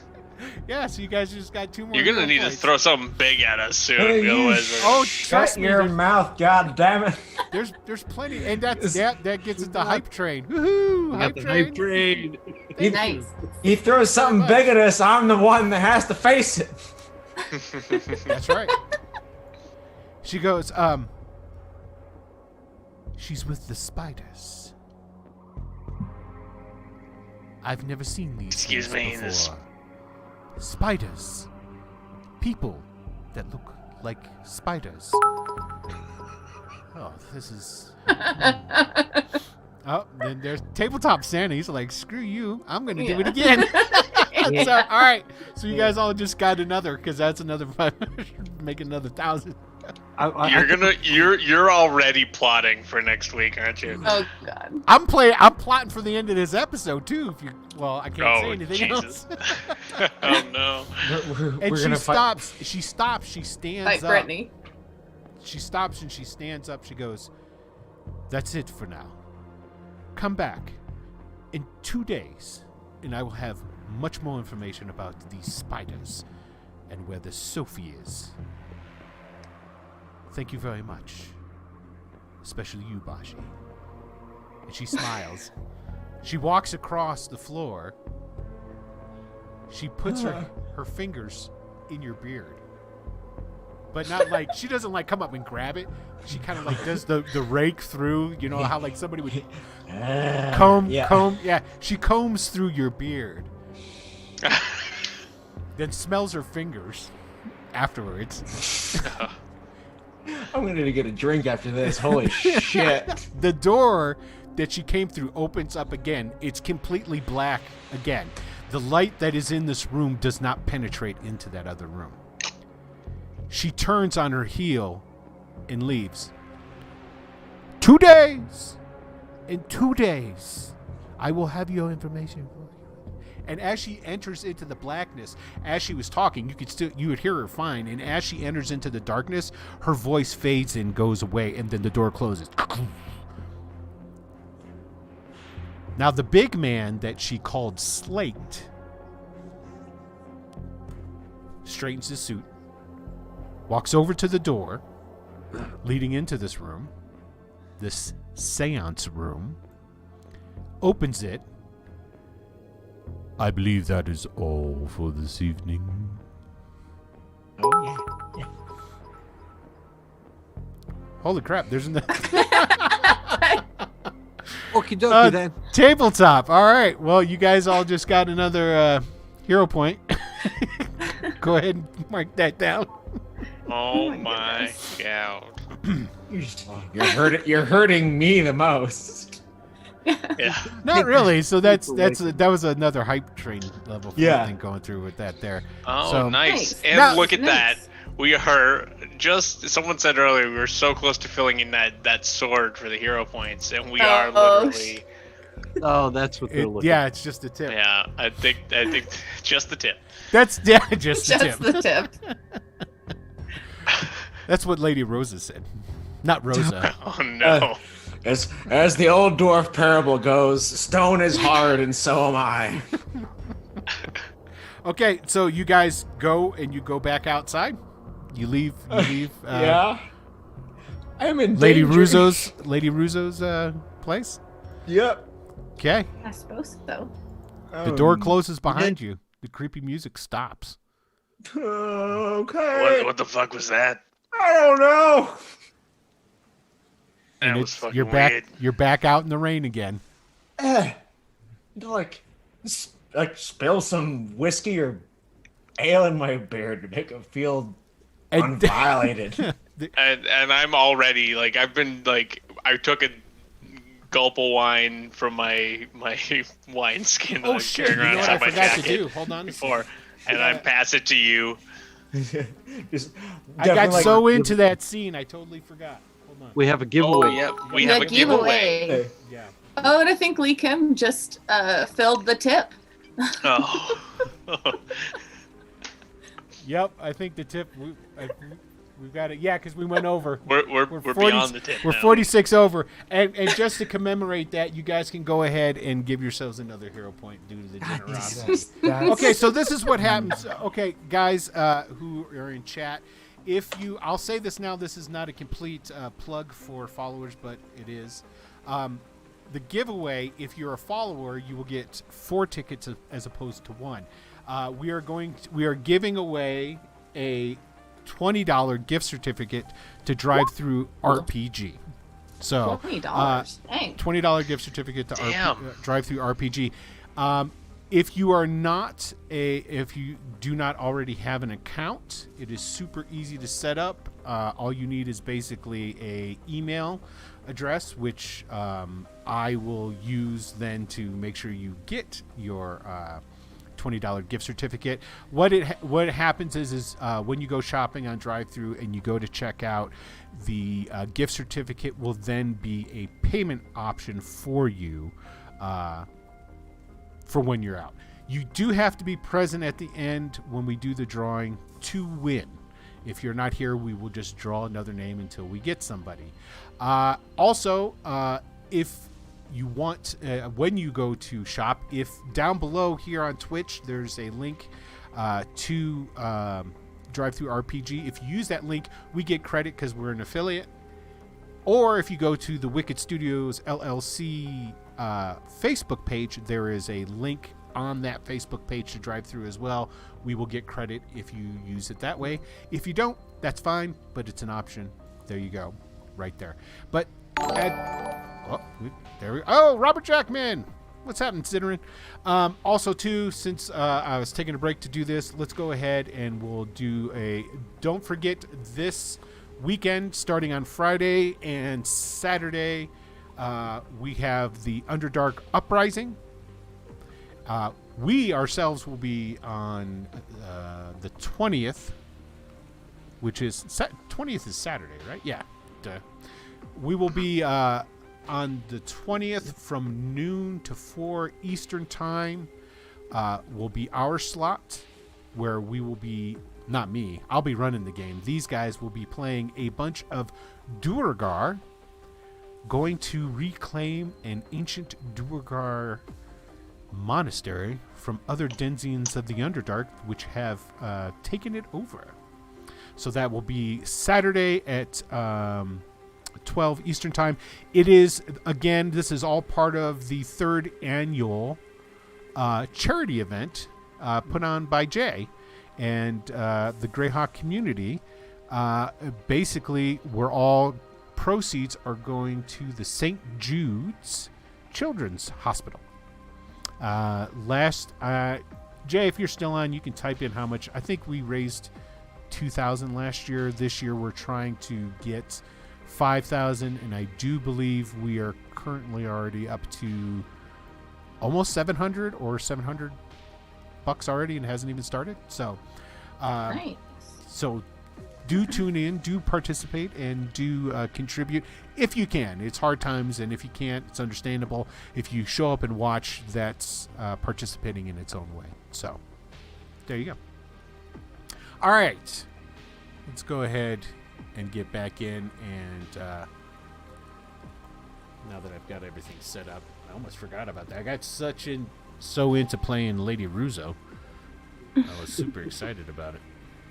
Okay. So into fondling. I need to shave again. I just did. Yeah. Why would you shave? You're a dwarf, man. You wouldn't shave your beard. You'd wash it. Me as the player feels dirty. Yeah, it starts at Friday morning at some ungodly hour. I don't have the times ahead of me, but I think it starts at like 8 a.m. or even earlier, something like that. Ungodly on a Friday. Yeah, and I just realized I said Saturday at noon. That's us Eastern time. Yeah. Saturday at noon. It starts early. Yeah, it starts before that. So, okay. So you guys are out. Oh, we got another hype. Hey, oh, Ciderin. Thanks, man. Hey. Thanks, man. Appreciate it. Nice. He's like, oh, if everybody else is doing it, I guess I am. I appreciate that very much, Ciderin. Very much so. Okay.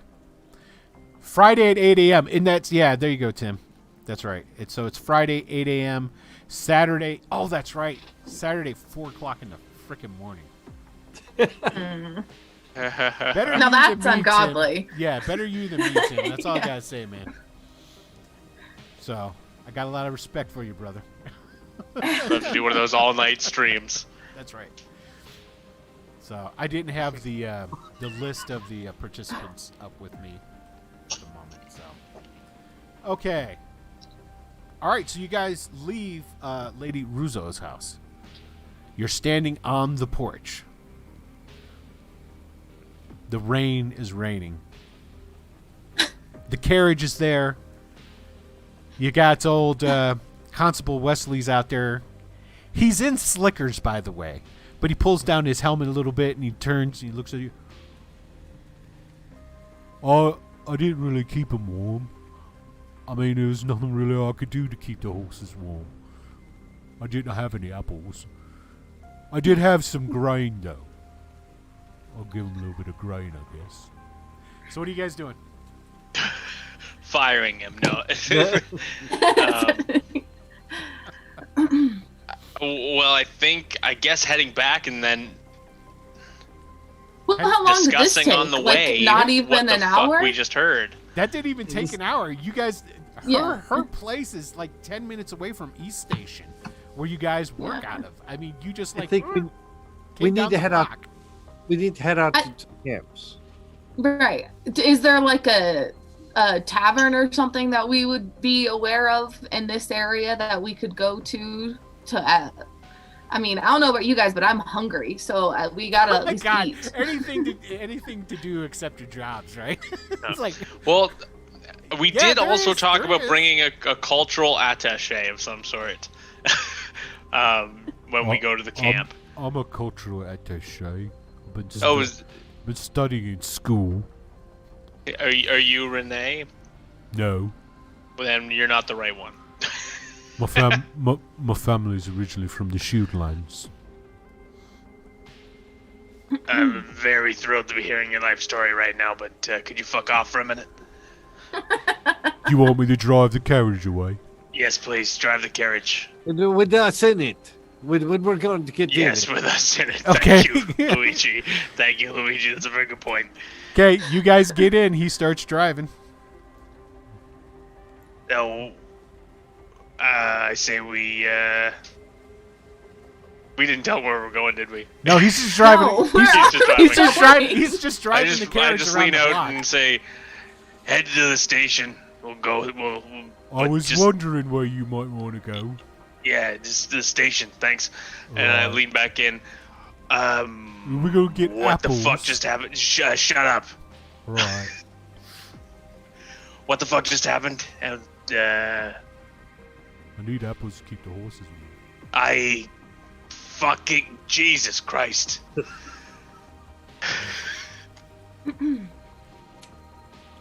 I hate mean, this I job. think that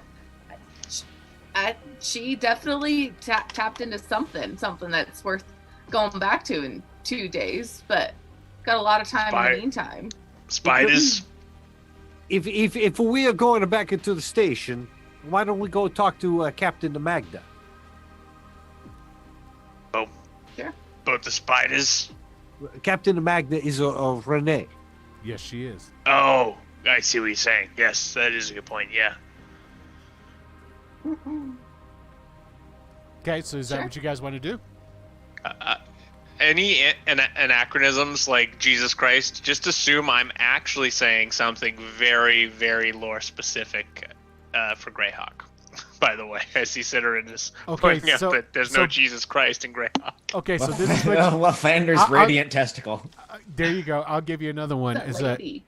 by St. Cuthbert's Cudgel. Or just read chat, because I'm sure there's going to be a bunch that are just going to pop up right now. So, okay. All right, so he goes. Like the station's like right down the street, so he just burp.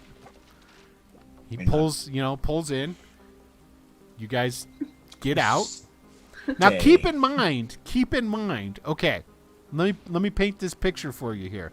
Okay, you guys came back from going to Melvissa's place in the morning, killing a bunch of people and basically forcing her to come to the station and give a report.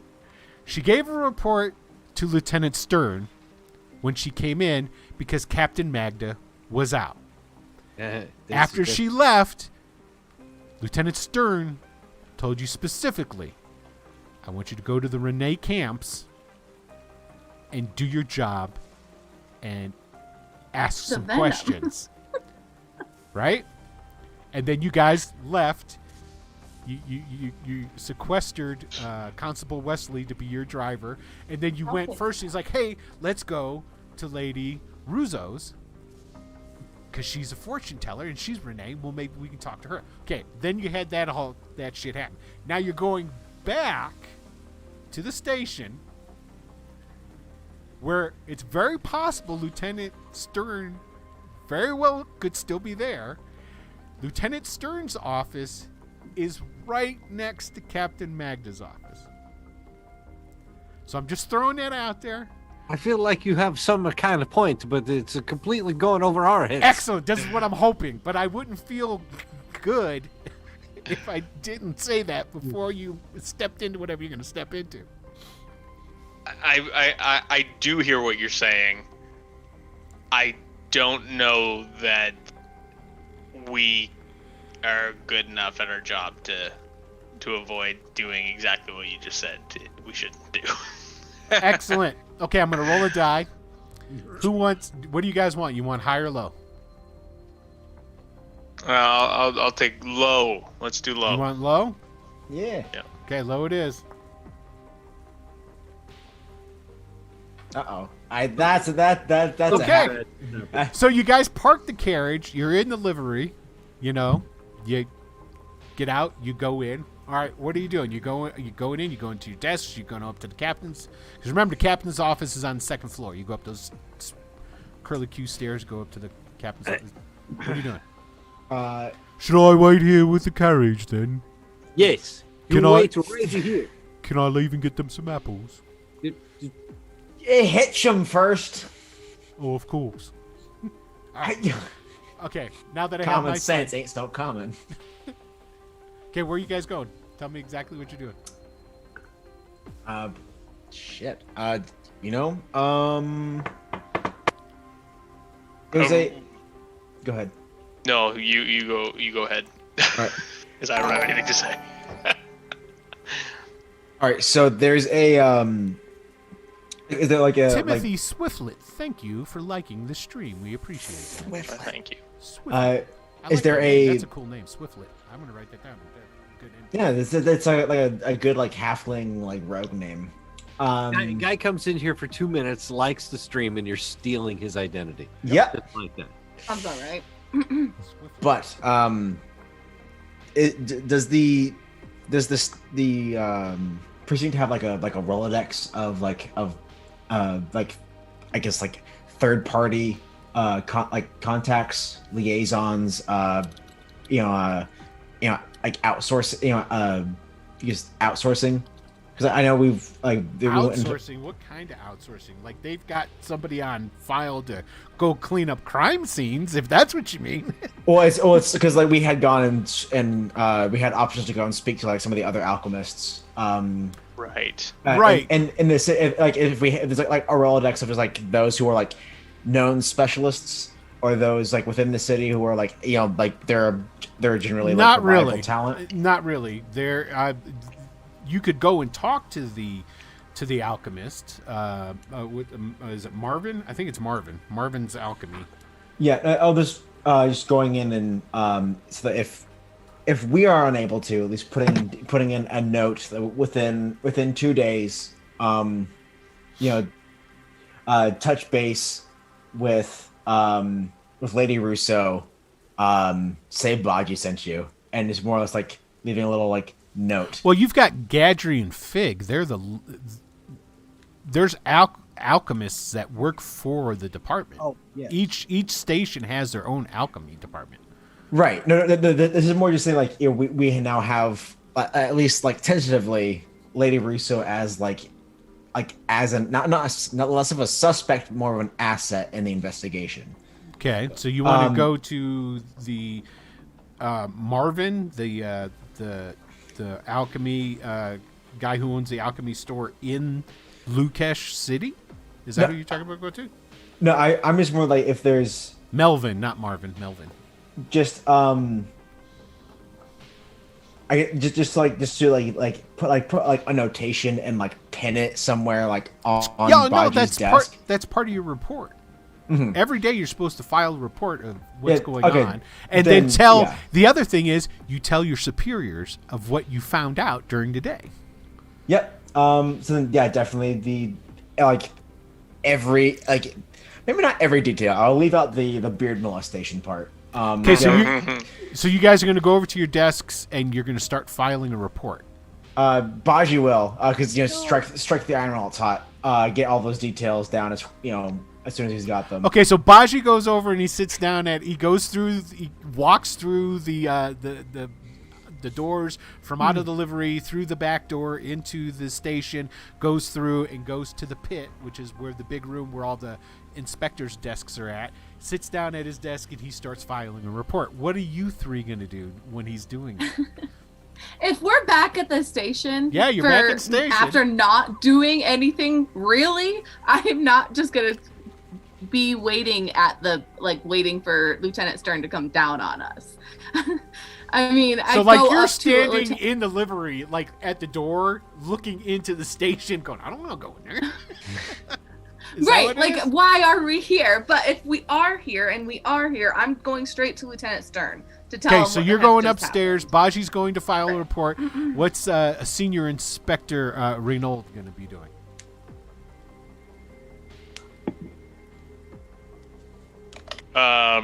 Fucking sitting at my desk pretending to make a report. Okay, so he goes over and sits at his desk while Baji's writing a report.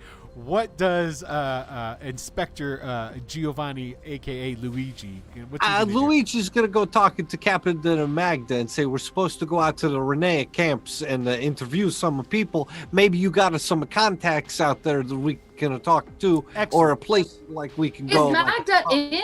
Magda's not here, though, right? You don't know. But anyway, so basically this is what happens. The two go to their desks. Okay, Inspector Luigi and Inspector, I'm going to say it, hold on. Helfira? Yes, that's good enough. Okay. Helfira, yeah. Helfira, go upstairs. I will go up, yeah. Okay, you guys go upstairs. You go up, and as soon as you come out of the stairs, there's the 3 offices, okay? Captain Magda's door is open, and so is Lieutenant Stern's door. And as you come up, basically, they can see both offices. When the doors open, they can see anybody who comes up the stairs. And basically, as you get to the top of the stairs, Lieutenant Stern gets up out of his desk, out of his chair at his desk, and Captain Magda is sitting, like, doing paperwork shit or whatever, and she looks up and sees the two of you. What are you going to do? Because Lieutenant Stern's getting ready to come out of his... You just go running over? If Magda's there, then I'd rather talk to... Okay, yeah. So you go over to Magda? Right. Okay, so you go over to Magda. Lieutenant Stern comes storming out of his office, and he follows you in to Captain Magda's office. And before you have a chance to say anything to Captain Magda, you're getting ready to, and he goes, "What are you doing here? I thought I told you. Where's the rest of the lot?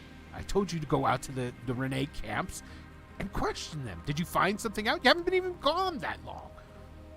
Barely enough time to get there and get back at all." It is just a minute, Lieutenant. We were going out to the camps, but we thought that the Captain of Magda might be able to, give us some contact information, like people's to talk to, if we go out there, or the right pub to go to where all the good, juicy gossip is, you know what I mean? So we're just getting the right information. We've already got the Wesley down at the watering and feeding the horses. We're taking a carriage out to the camp.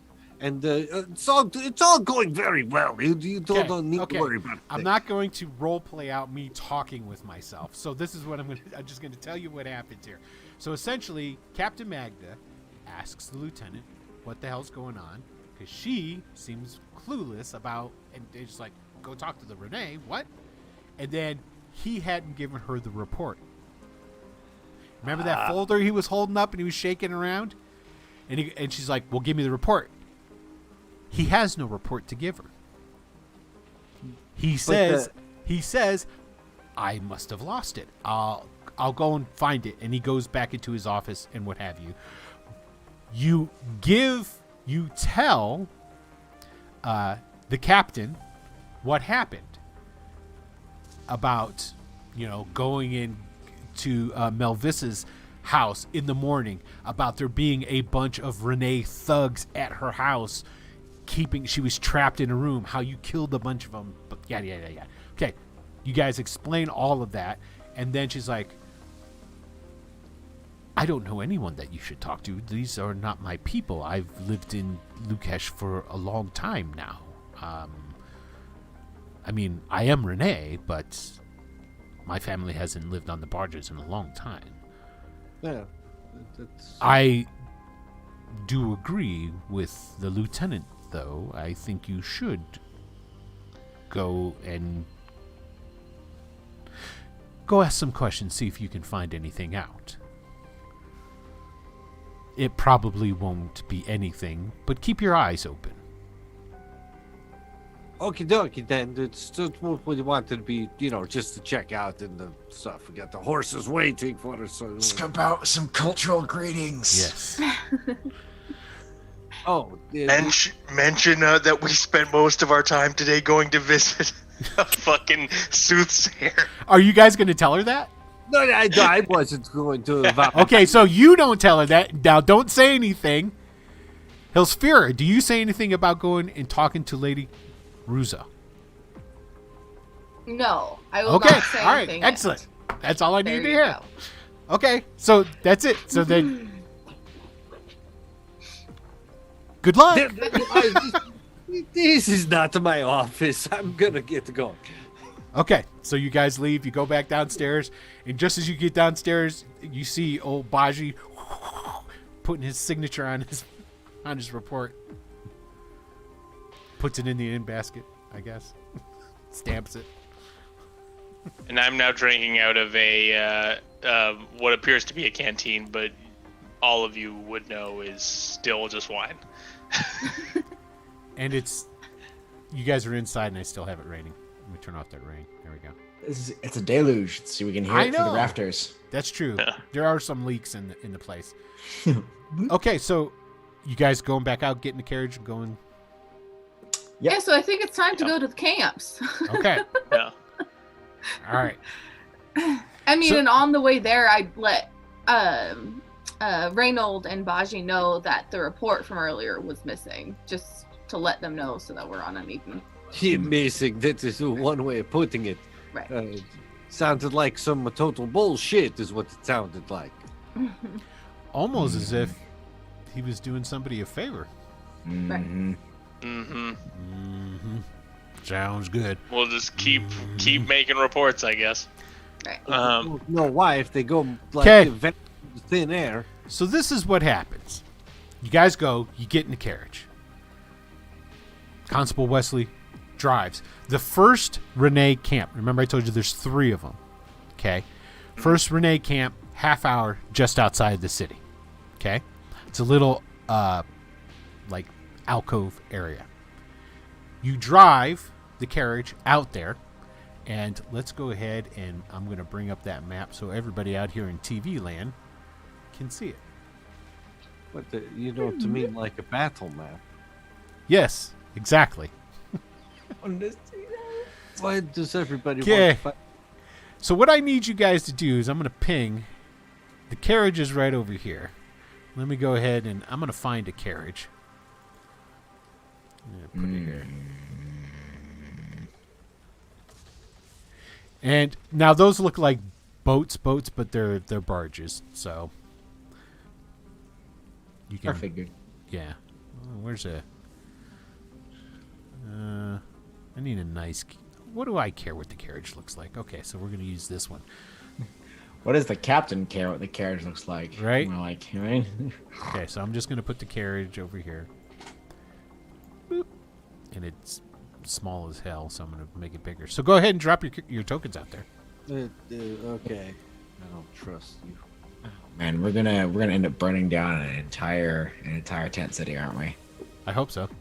That sounds Well, it's raining, so it's gonna be pretty hard for you guys to do that. Listen, this is the power of positive thinking. But where there's a will, there's a way, right? Now let me zoom in, and this There's a will, there's a is Wheaton. this is a big area, so I'm going to. Oh, hold on, I got you.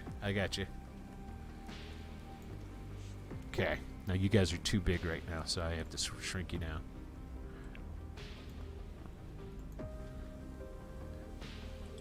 And this should be I should have the dimensions correct, so...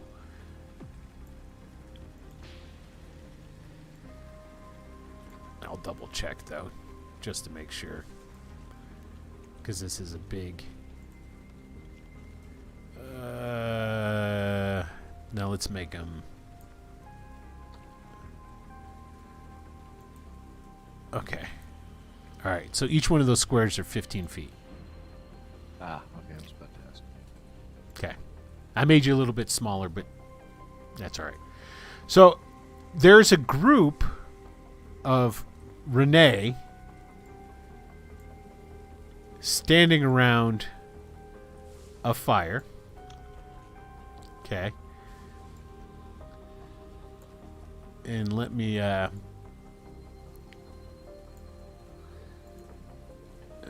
going to copy this guy here. I'll put him over here too. Come on. Ah. Pew. Okay. And there are a bunch. The Renee have a bunch of dogs. Bunch of hounds that they... Bunch of bork, bork. Bork, bork. So these are not like little ankle biters. These are, we'll say in game terms, they could do damage to you. It's like Mastiff, Wolfhound, one of those like... Not that big. Not that big. Okay. They're a little bit more medium but compact. Think more like bulldogs. Not bulldogs. Not bulldogs. Pit bulls. Oh, kitty babies! Okay. Just when I switch their faces. And these dogs are all down here around with these guys. So you guys come up, and there's this guy up here with his 4 dogs. He looks like essentially he's like a lookout or something like that. There's tents all over on the hillside here for these Renee. So I should just wait here with the carriage then? Yes! Fuck it. Okay, so Constable Wesley is staying with the carriage. And as you guys are getting out of the carriage, this guy comes walking up. He's got a big, wide-brimmed hat on, protecting him from the rain. He's got a obviously oiled and treated cloak, long. It's closed, so like his arms are in, it's just hanging down. And he comes walking up, and as he's walking, the dogs are following him. They're following in step, but they're following behind. Hello, friends. What could I do for you here? Oh no, the dog has jumped on me. Let me move it. Oh, this It's dog so is friendly. jumping on another dog. Hold on. Okay. They do that. So basically, Yeah. he comes up. He's within hollering range. He isn't within striking range. He's made sure to stay away from you. Smart. You look strangely like a fellow I killed earlier. What does the watch of Leukish need with poor travelers such as ourselves? We ran into some people earlier today that, at least appeared to be a group of people matching your description. My description? You mean like my brother? Or one of my Yeah. relatives? Is this what Like- you mean? Like one of your relatives or one of your countrymen. Oh, I understand. Something bad has happened, so you're coming to talk to the Renee. Because obviously the Renee do everything wrong. Yes. Is this it? Is that what it is? Do you wish to speak with our elders? Do you wish to speak with Marjorie and Tato? Is that it? Hey, we also bring some good news. I don't know if you like it, but that big gladiator Braun is dead. Who? Wasn't that the big gladiators? You got it right. That's his name. Yeah, that he was. I heard he was some almost famous or something. I don't know. We don't go to your gladiatorial sports. Why should I care? I just thought I'd pass it along, friendly chit chat. And he whistles. He's going, and one of the dogs just runs right up to him. And he leans down to the dog, and you see he like puts something in the dog's collar, and he like pushes the dog away, and the dog runs down here to the other people down there. Oh, the skittering claws sound. Did you like that? Yeah, it's corgis on hardwood. I love it. So you wish to speak to Mario? Yes, please. Yeah. Well, very well. We can't tell you no. This is your land. You're very generous to let us stay here, even though my people were here before you. Oh, there we go. Labeling, pointing fingers, accusations. I'm sorry. Follow me. Yeah, I don't really care, to be honest with you. All right. Acquisitions. We're not incorporated or nothing.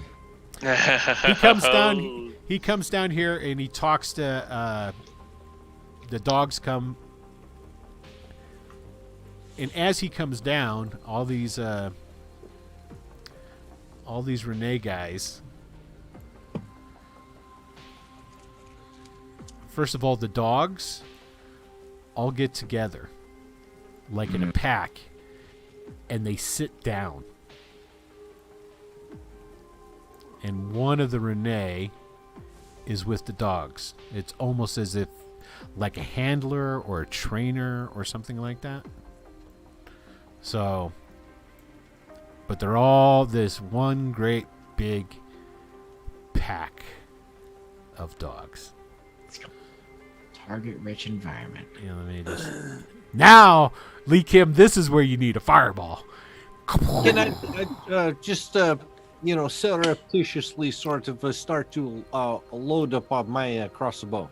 You're going to start loading your crossbow as you walk down into their camp. I want to make sure I'm hearing you correctly. Just in the case, because the last time, I had to spend a whole lot of time trying to put the bolt in. Well, you can't load a crossbow and then just like put it away. You mean that's essentially. Let me paint a picture here. If this was like a modern day, you're like, "Hey, we're here to talk to your boss." Cool. All right, follow me. You start walking out. You just start walking down there. This is what you're doing, right? Is that what I'm hearing? Have you seen police videos? Yeah, I was gonna say, all if right. this isn't a modern allegory for the police state, then I don't know what is. All right. So, okay. So you guys are going to walk down there. You're pulling out weapons as you go down? No, I'm not, but he sure is. Okay, so the halfling pulls out his crossbow. Got it. Go ahead and move your tokens down. You can put them right down in here, because that's where they basically stop. Oh my God. Well, I'll put my fucking dump truck ass in front of the fucking gnome, so at least blocking with the barn door that is me, as best as I can. All right. That's right. You play the good cop. I'll play the bad cop. It's just if you shoot me in the tuchus, I swear by the thunder. Okay, so this is how you guys you're gonna spread out. You're staying in that kind of. Yeah. I'll take point. No, I would turn to Hilvira and be like, yeah, maybe you should. I'm not very sensitive. Maybe you maybe play wingman to Baji on this one. I'll do my best. So Baji's the only one really coming up, and the other three of you are staying back. Is that what I'm saying? I'll come up a little bit more, but yes. Okay. All right. Back. Okay. Now that you guys have gotten down here, the Renee start coming out of their tents. Yeah. Howdy, friends. Oh, good. They're behind me. God bless America. That's a lot of folks. hey, the good thing is this is BX D&D. So, depending on how, they could be really easy for you to kill. Oh my god! It's like, oh. Especially when one of us already has a weapon. Why are we even discussing how easy they are to kill? This is a village of people. Yes, exactly. It's like, listen, the part that's left out of the police bit is the I secret want to make police sure part. that everybody at home can see that. Can you guys see that properly? Yeah. Yeah, pretty much. This pretty is- much. yeah, I'm gonna there move it over. is- I'm gonna move it over a little bit.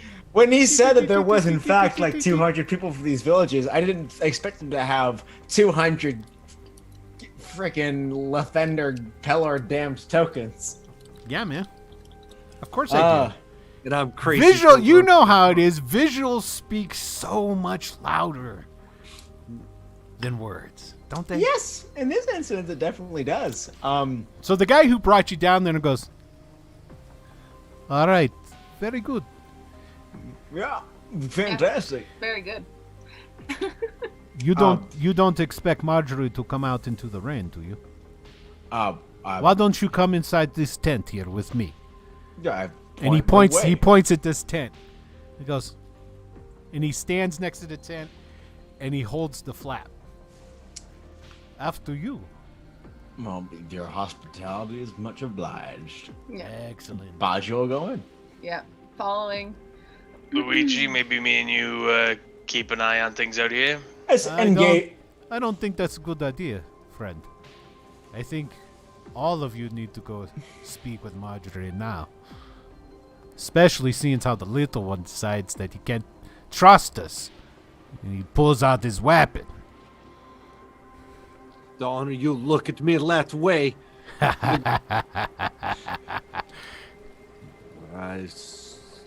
I haven't killed anyone since we've made camp.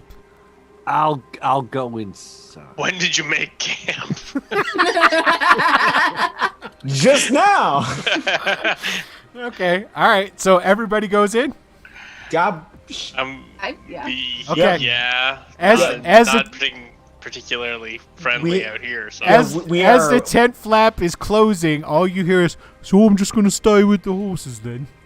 As a bunch of Renee go up towards the carriage in Constable Wesley.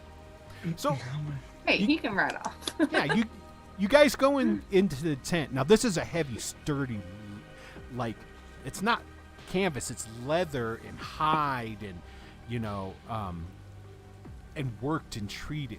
Inside the tent where it was cold outside, because remember, it's raining outside. It's cold rain. It's the early autumn rain. But once you go inside, while slightly smoky, it's warm. It's comfortable. The ground is covered with thick furs and blankets and rugs. There is a smorgasbord of all kinds of different knickknacks and things, chests and pots and urns hanging from the beams and what have you are what appear to be like wind chimes or this looks like a witch's hut. Great, There it's on not- the floor across this fire pit that's dug in the center, sitting on a small wooden stool, is an old woman. Her dark, black, curly Renee hair is almost all gray. Her face lined from being in the sun, a sailor's life, because, well, she sails just like everybody else, and age. Her eyes look slightly sad. Her clothes, while well worn, are taken care of. You can see where they've been, mended. Standing behind her is a very big, burly fellow. Bald hair, big, huge mustache, and beard. Talking like Kaiser Wilhelm, or are we talking like Kaiser Wilhelm. Okay? He wears a loose shirt, but over it he has basically like a sheepskin vest to help against the cold. A sash about his middle has a number of daggers stuck into it. You see the hilts of daggers sticking out of boots. And as he reaches up and scratches the back of his head when you come in, you can see on the bracers that he's wearing that there's dagger stuck on the inside too. Respect. I want each of you to roll me a wisdom check. This will be for recognizing something.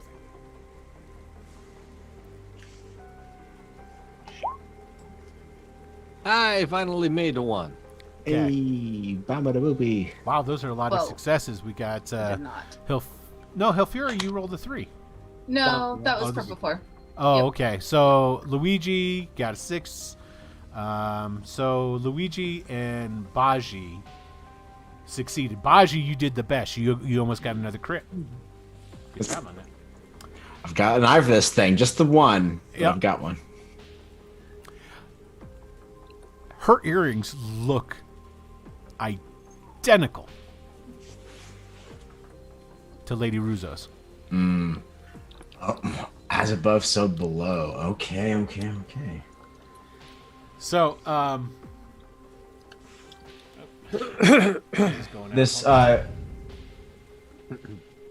elder's name is with an M. It was, or is this though? Seeker, thank you very much for subscribing. I appreciate that very much, sir. Thanks, buddy. So we've got Lady Russo. This is. Do we know if this is the? It was for the two elders. It was Marjorie and Dado. Dado. Okay. Yeah. And the guy closes the flap of the tent, and he's walked in behind you. And he goes, "These are the constables, as you can see." Inspectors, actually, but yes. Can I help you with something, my dears? Oh, where are my manners? Please sit by my fire.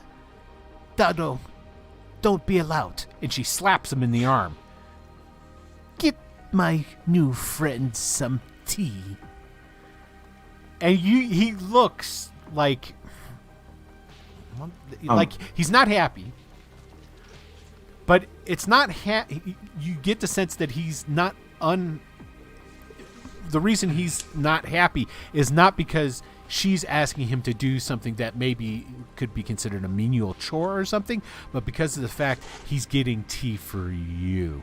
That, for some reason, with no words being spoken, comes across perfectly clear. Although he goes over, there's a pot that's on a wire rack that sits right next to the fire. He goes first and gets some porcelain cups, and he starts walking over and shoving each one into your guys' hands. Are you going to sit by the fire? Baji will, take as soon as he gets inside, take off his helmet, and it's just. I presume they've got it's kind of very cashmere-esque, pillow seats. Yeah. Around. Mm-hmm. Yeah, there's stuff like that. Yeah, just settle himself down into one across the fire from, I presume, Marjorie. The fire, you can tell, is not. It's not wood. So this is obviously some sort of concoction of dung, maybe peat or something like that. It's not. So it doesn't spit like crackling wood would, sending out sparks or anything like that. Okay, everybody else gonna sit down? Yeah, I'll sit. Okay, so No, everybody I'll else. stand. Okay, you keep standing. He shoves. Does everybody accept the cup? Yeah. Yeah, I don't think it would go. And you notice that when Dado finishes going around and giving each one of you a cup, he then stops and gives a cup to Marjorie. He then pours what appears to be tea. And when he comes around, he pours for Baji, and he pours it in the order of how you sat down around the fire. And then he comes and he stands before you, Reginald. He pours it, and he's looking right at you. You're surprised he doesn't spill, because he doesn't even look at the glass as he pours the tea into it. Thanks. You're not welcome. And he turns Yeah, and I'm used to it. he puts the tea pot back on the little rack. As he's going back over, Marjorie scolds him. Don't be rude to my new friends. So, you're here. What for, constables? Just talk to two witches in one. Okay. Did you just call her a witch? No. This is one of those. No, that's Inner monologue. Internal, yeah. Okay, all right. Yeah, It was your inside voice, not your outside voice. Yeah, it's everyone's like, what? Okay. We are now, it's understood that as you know, as the Renee, are they called are they Renee caravans or fleets in the common vernacular? Good question. I don't think that's ever been established. Hey, if any of you Greyhawkers out there, have you ever heard anything like that? I would think they would still call it a caravan, because that sounds cooler than a fleet. A fleet of Renee? Flotilla? It's kind of Maybe a Flotilla, kind of. That sounds like a navy. I don't know. That's a good question. So, I guess for lack of a better word, we're going to use caravan for now. All right, cool. Yeah. Yes, we've added to the Greyhawk universe now. I wouldn't go that far, buddy. Hey. Oh, it says gourd books. It says gourd books say fleets. Who's that? Sorrow's Tale. Sorrow's Tale. Okay, so if the gourd books say fleets, then we'll use fleet. Right. So, now it is as it is known when your fleets come and weigh anchor and you come to rest upon our shores, it is not uncommon for the young and able-bodied to find work. And Excuse me a moment. Your shores? You look like a dwarf. I pay taxes here, so it's I understand. home's You where city the guard heart. first, ma'am. It's I'm sorry to interrupt you. no. You were it's- saying. But ice on the on the shores near Leukish. We'll meet in the middle. And it's when all that you have your craftsmen and your tradesmen, as is with any young and spirited folk looking to make a quick buck. It is known that there are those that will go and sign on with some ne'er-do-wells. There were some that were encountered earlier today at a scene of an investigation. Some Renee were somewhere that you encountered them? Is that what you're trying to tell me? We were encountered them under the employ at a manor as a kind of mercenary guard. Oh, really? And what does that have to do with us? Well, there were some who fled the scene, and we would like to speak with them if we are able. If they are not your people, then because we know they are from your particular fleet, we will go and then speak with some of the others, of course. But none of my tribe have gone in and taken up work. It must be from someplace else. You said There they were a few that lost their lives when they tried to kill us. There's none missing from your tribe that you know of. I'll have to ask. And then she just looks at the guy who showed you in, and he leaves. I don't think so. But many things happen. You're correct. Some of the younger boys, when they get ashore, are impetuous. Can be easily led astray. So what were they protecting?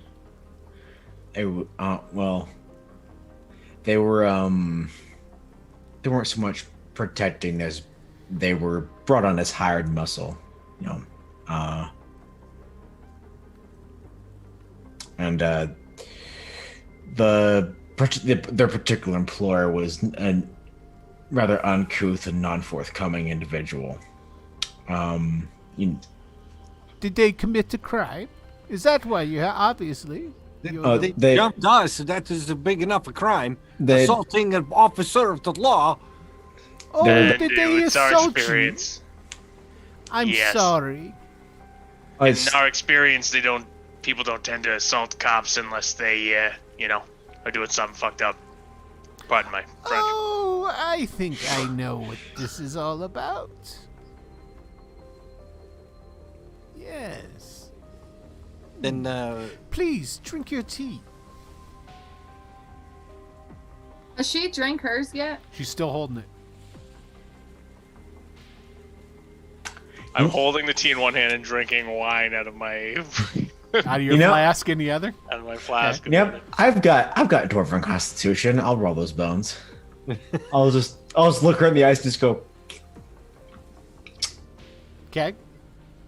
You go on a vision quest here. Anybody I'm- else? Anybody else gonna take a swig of the tea? I get a bonus to my poisons, so Yeah. That's all good. right, I'll drink the tea. Yeah, Shorty Squad. I can deal with this. What Yes. about Just put some venom in it just to spice it up. Just really go all ham. Elfira? I'm going to pause and then drink tea after they do. I'm not going to immediately drink some. So you just like sit there holding it, then you see them drink first, and you're like, well, if they're gonna drink, then you drink. Is that Yeah. what you're saying? Right, but not Okay. like obvious. Like look think- one way, look the other. Make No, sure I they're understand. doing it. I yeah. understand. Yeah, you just didn't want to be the first one to do it. Okay, that's cool. And Senior Inspector Reginald Not a fucking Reynolds? No? If we start bleeding out of every orifice, then Once they don't die, he might drink it. Oh, wrong pipe. Marjorie puts the tea down on the ground in front of her. You see, there's been many Renee that have gone missing of late. Really? Yes. Message has been sent to the watch. No one has come, not until now, to talk to us. You say that you've been sending the messages Yes. to the watch, to our Yes. watch. Yes. How many missing? Before we started to do something about it, 12. Between all the families. All the clans. Baji is like visibly perturbed. Like I just I wouldn't be doing my job if I didn't ask. Yes. But and I appreciate that. what did you do then? You said before we did Yes. something. So what did you do, huh? We called someone. You see, the Renee generally have not been able to rely on, well, the authorities to help them in these times. We've had to make our own justice. So we called him, and he came because he knew that it was urgent. And is he here? Maybe we can talk to him too. You seems don't like want a to guy. talk to Shobolan. Shobalan? Let's spell him then. It's with an S. Just like it That's sounds. a no then. Shobolan. Okay. Just like it sounds. He is a protector of our people. A spirit, some say. An ancestor. Some say he made a deal with a demon once. The stories about Shobalan are many. But he came. And he's here. I will show you his tent if you wish. But I recommend that you leave and let Shobolan do his work. What does he do? He kills those who defy the Renee. You're not defying the Renee, are you? You're here to help, yes? That's the plan. Then Right. those he kills are guilty and evil. No need to bother Shobolan. But again, wouldn't be doing my job if I didn't ask. How does he know that they're guilty? You know, because we've got the courts and the trials and the fucking lawyers. Yes, they've done my people much good. So, again, if you insist, we will show you Shobolan. But I don't want to see you die needlessly. Go back to your masters. Tell them we could tell you nothing. There's nothing you can do to stop Shobolan. I do have a question, Elder Marjorie. She just looks at you. It is inexcusable. I will agree. And I am sorry that nothing I say will make the ignorance and lackluster performance of others in the watch make up for your missing people. But it is not just the Renee that have gone missing. Will Shobolan enact vengeance on their behalf as well? Or is his justice only for the Renee? Is he aware of the others missing? I cannot say. Then I would like to speak to Shobolan. I did not so. Very well. Tato, show them Shobolan. Before we get hasty here, could I just express something to my compatriots? Sure. Remember, the reason we came here is we're interested in finding the missing people.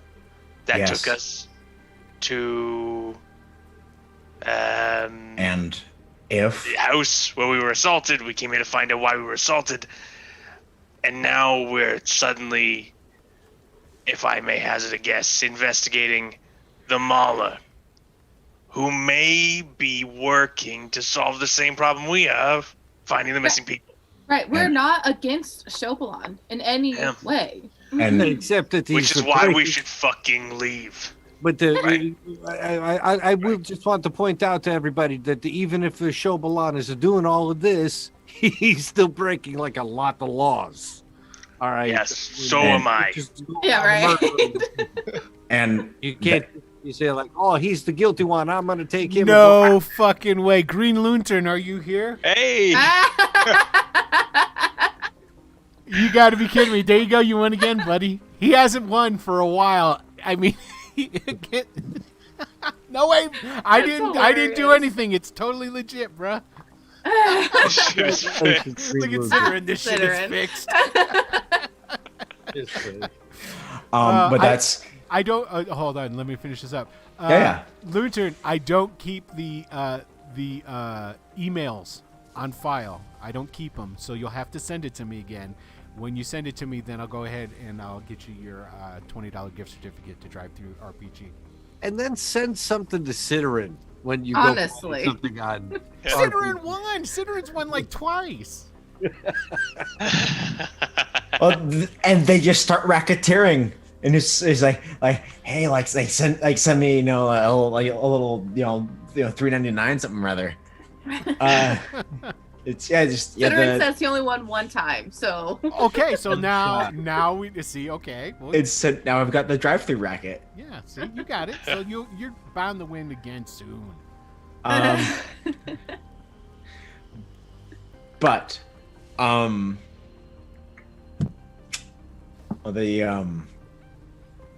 if this Shobalon it is the Mauler, and if this Shobalon knows where the other missing people are, I am personally inclined to not be in their way, so long as we can find the people before something bad happens to them, before they go to wherever the fucking spiders are. Right, I forgot about the spiders. That's a problem. And so you don't have to go in with me. I've got no guilt. My conscience is clean as can be. That makes one of us. All right, yeah, you're going in alone.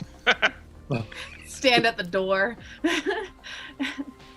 I don't think he knows where they are, though, if he's just acting in vengeance. But we won't know unless we ask.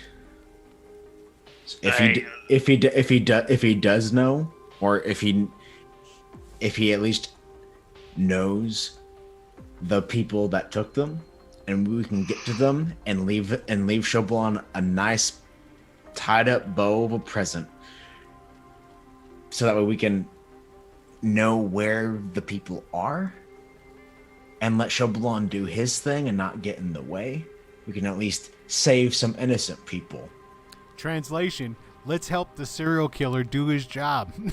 Listen, clean up those streets. Listen, I smell a Frank Castle with in a Renee scarf. Like, hear me out. This is Robin Hood with some fillet knives. I think all your fellow inspectors said that you could go talk to him yourself, but I'll go talk to him. But not like that. Like what? You can't go in there and be on his side like we're gonna help you find some people to kill. I'm not gonna leave with that. It's just so you know, young dwarf. Oh, yes. We cannot guarantee your safety if you speak to Shobalon. I understand, but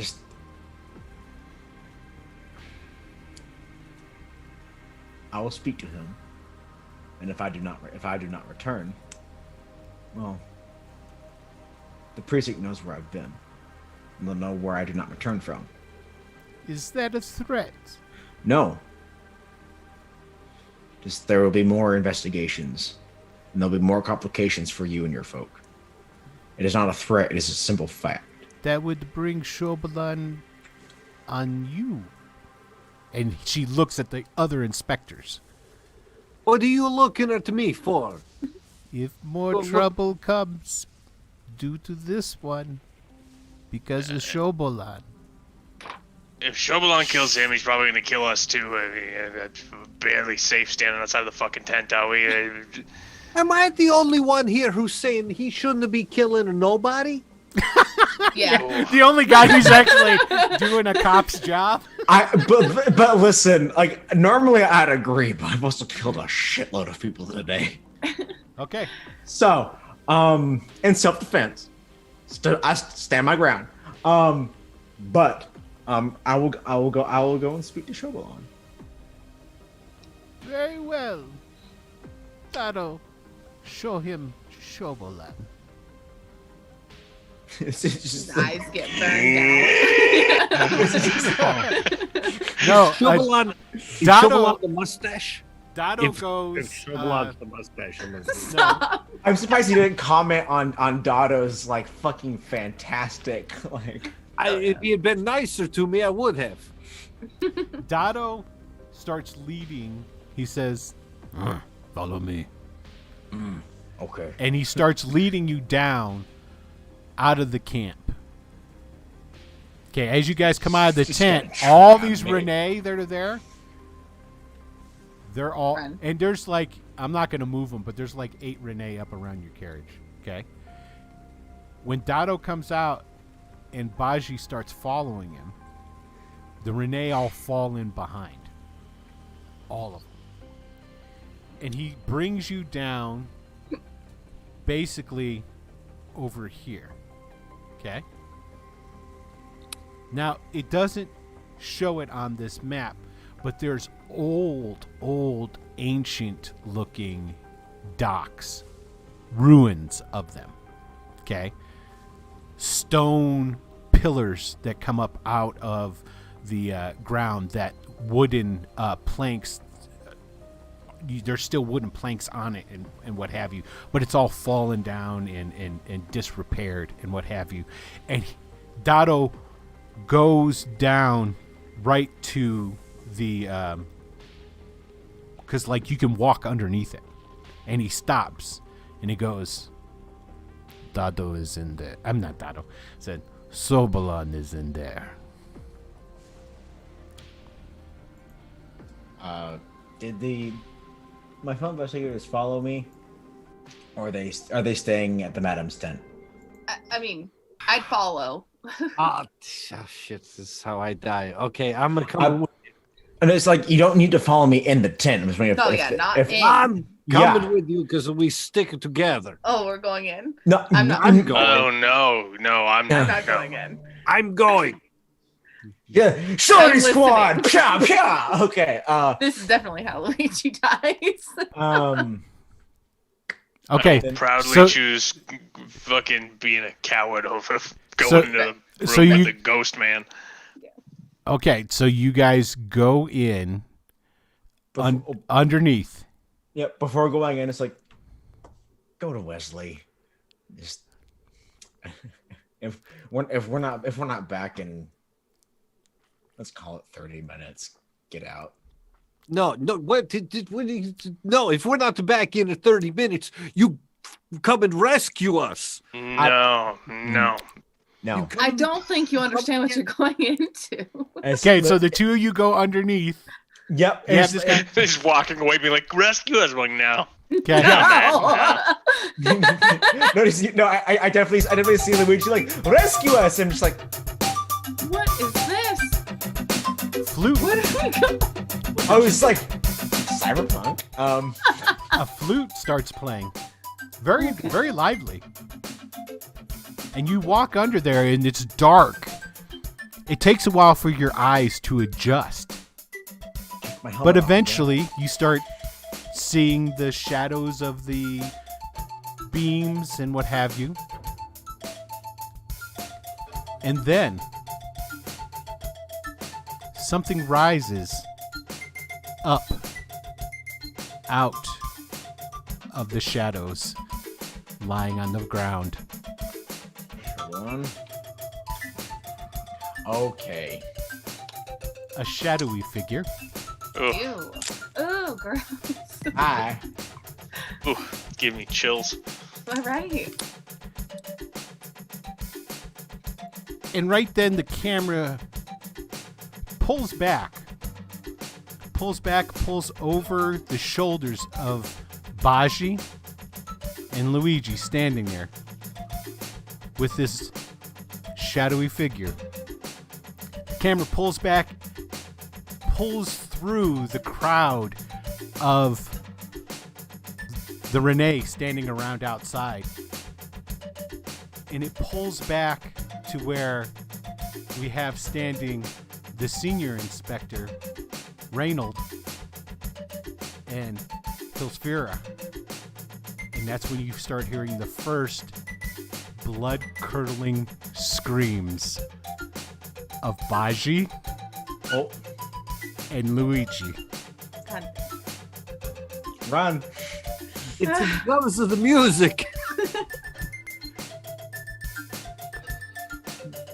And that's where we're gonna. No. That's where the episode ends. We're gonna come out like 4 hours later. Like, man, that was a real good chat, man. He was such a gentleman. We're gonna be fine. Yeah, make sure you two roll up new characters. No, we're gonna have eldritch knowledge. You know what the fucked up part Be of sure it to hookah. is the fucked up part is that the next episode goes back to the constables. Yeah, I knew it would. That's good. Big cliffhanger.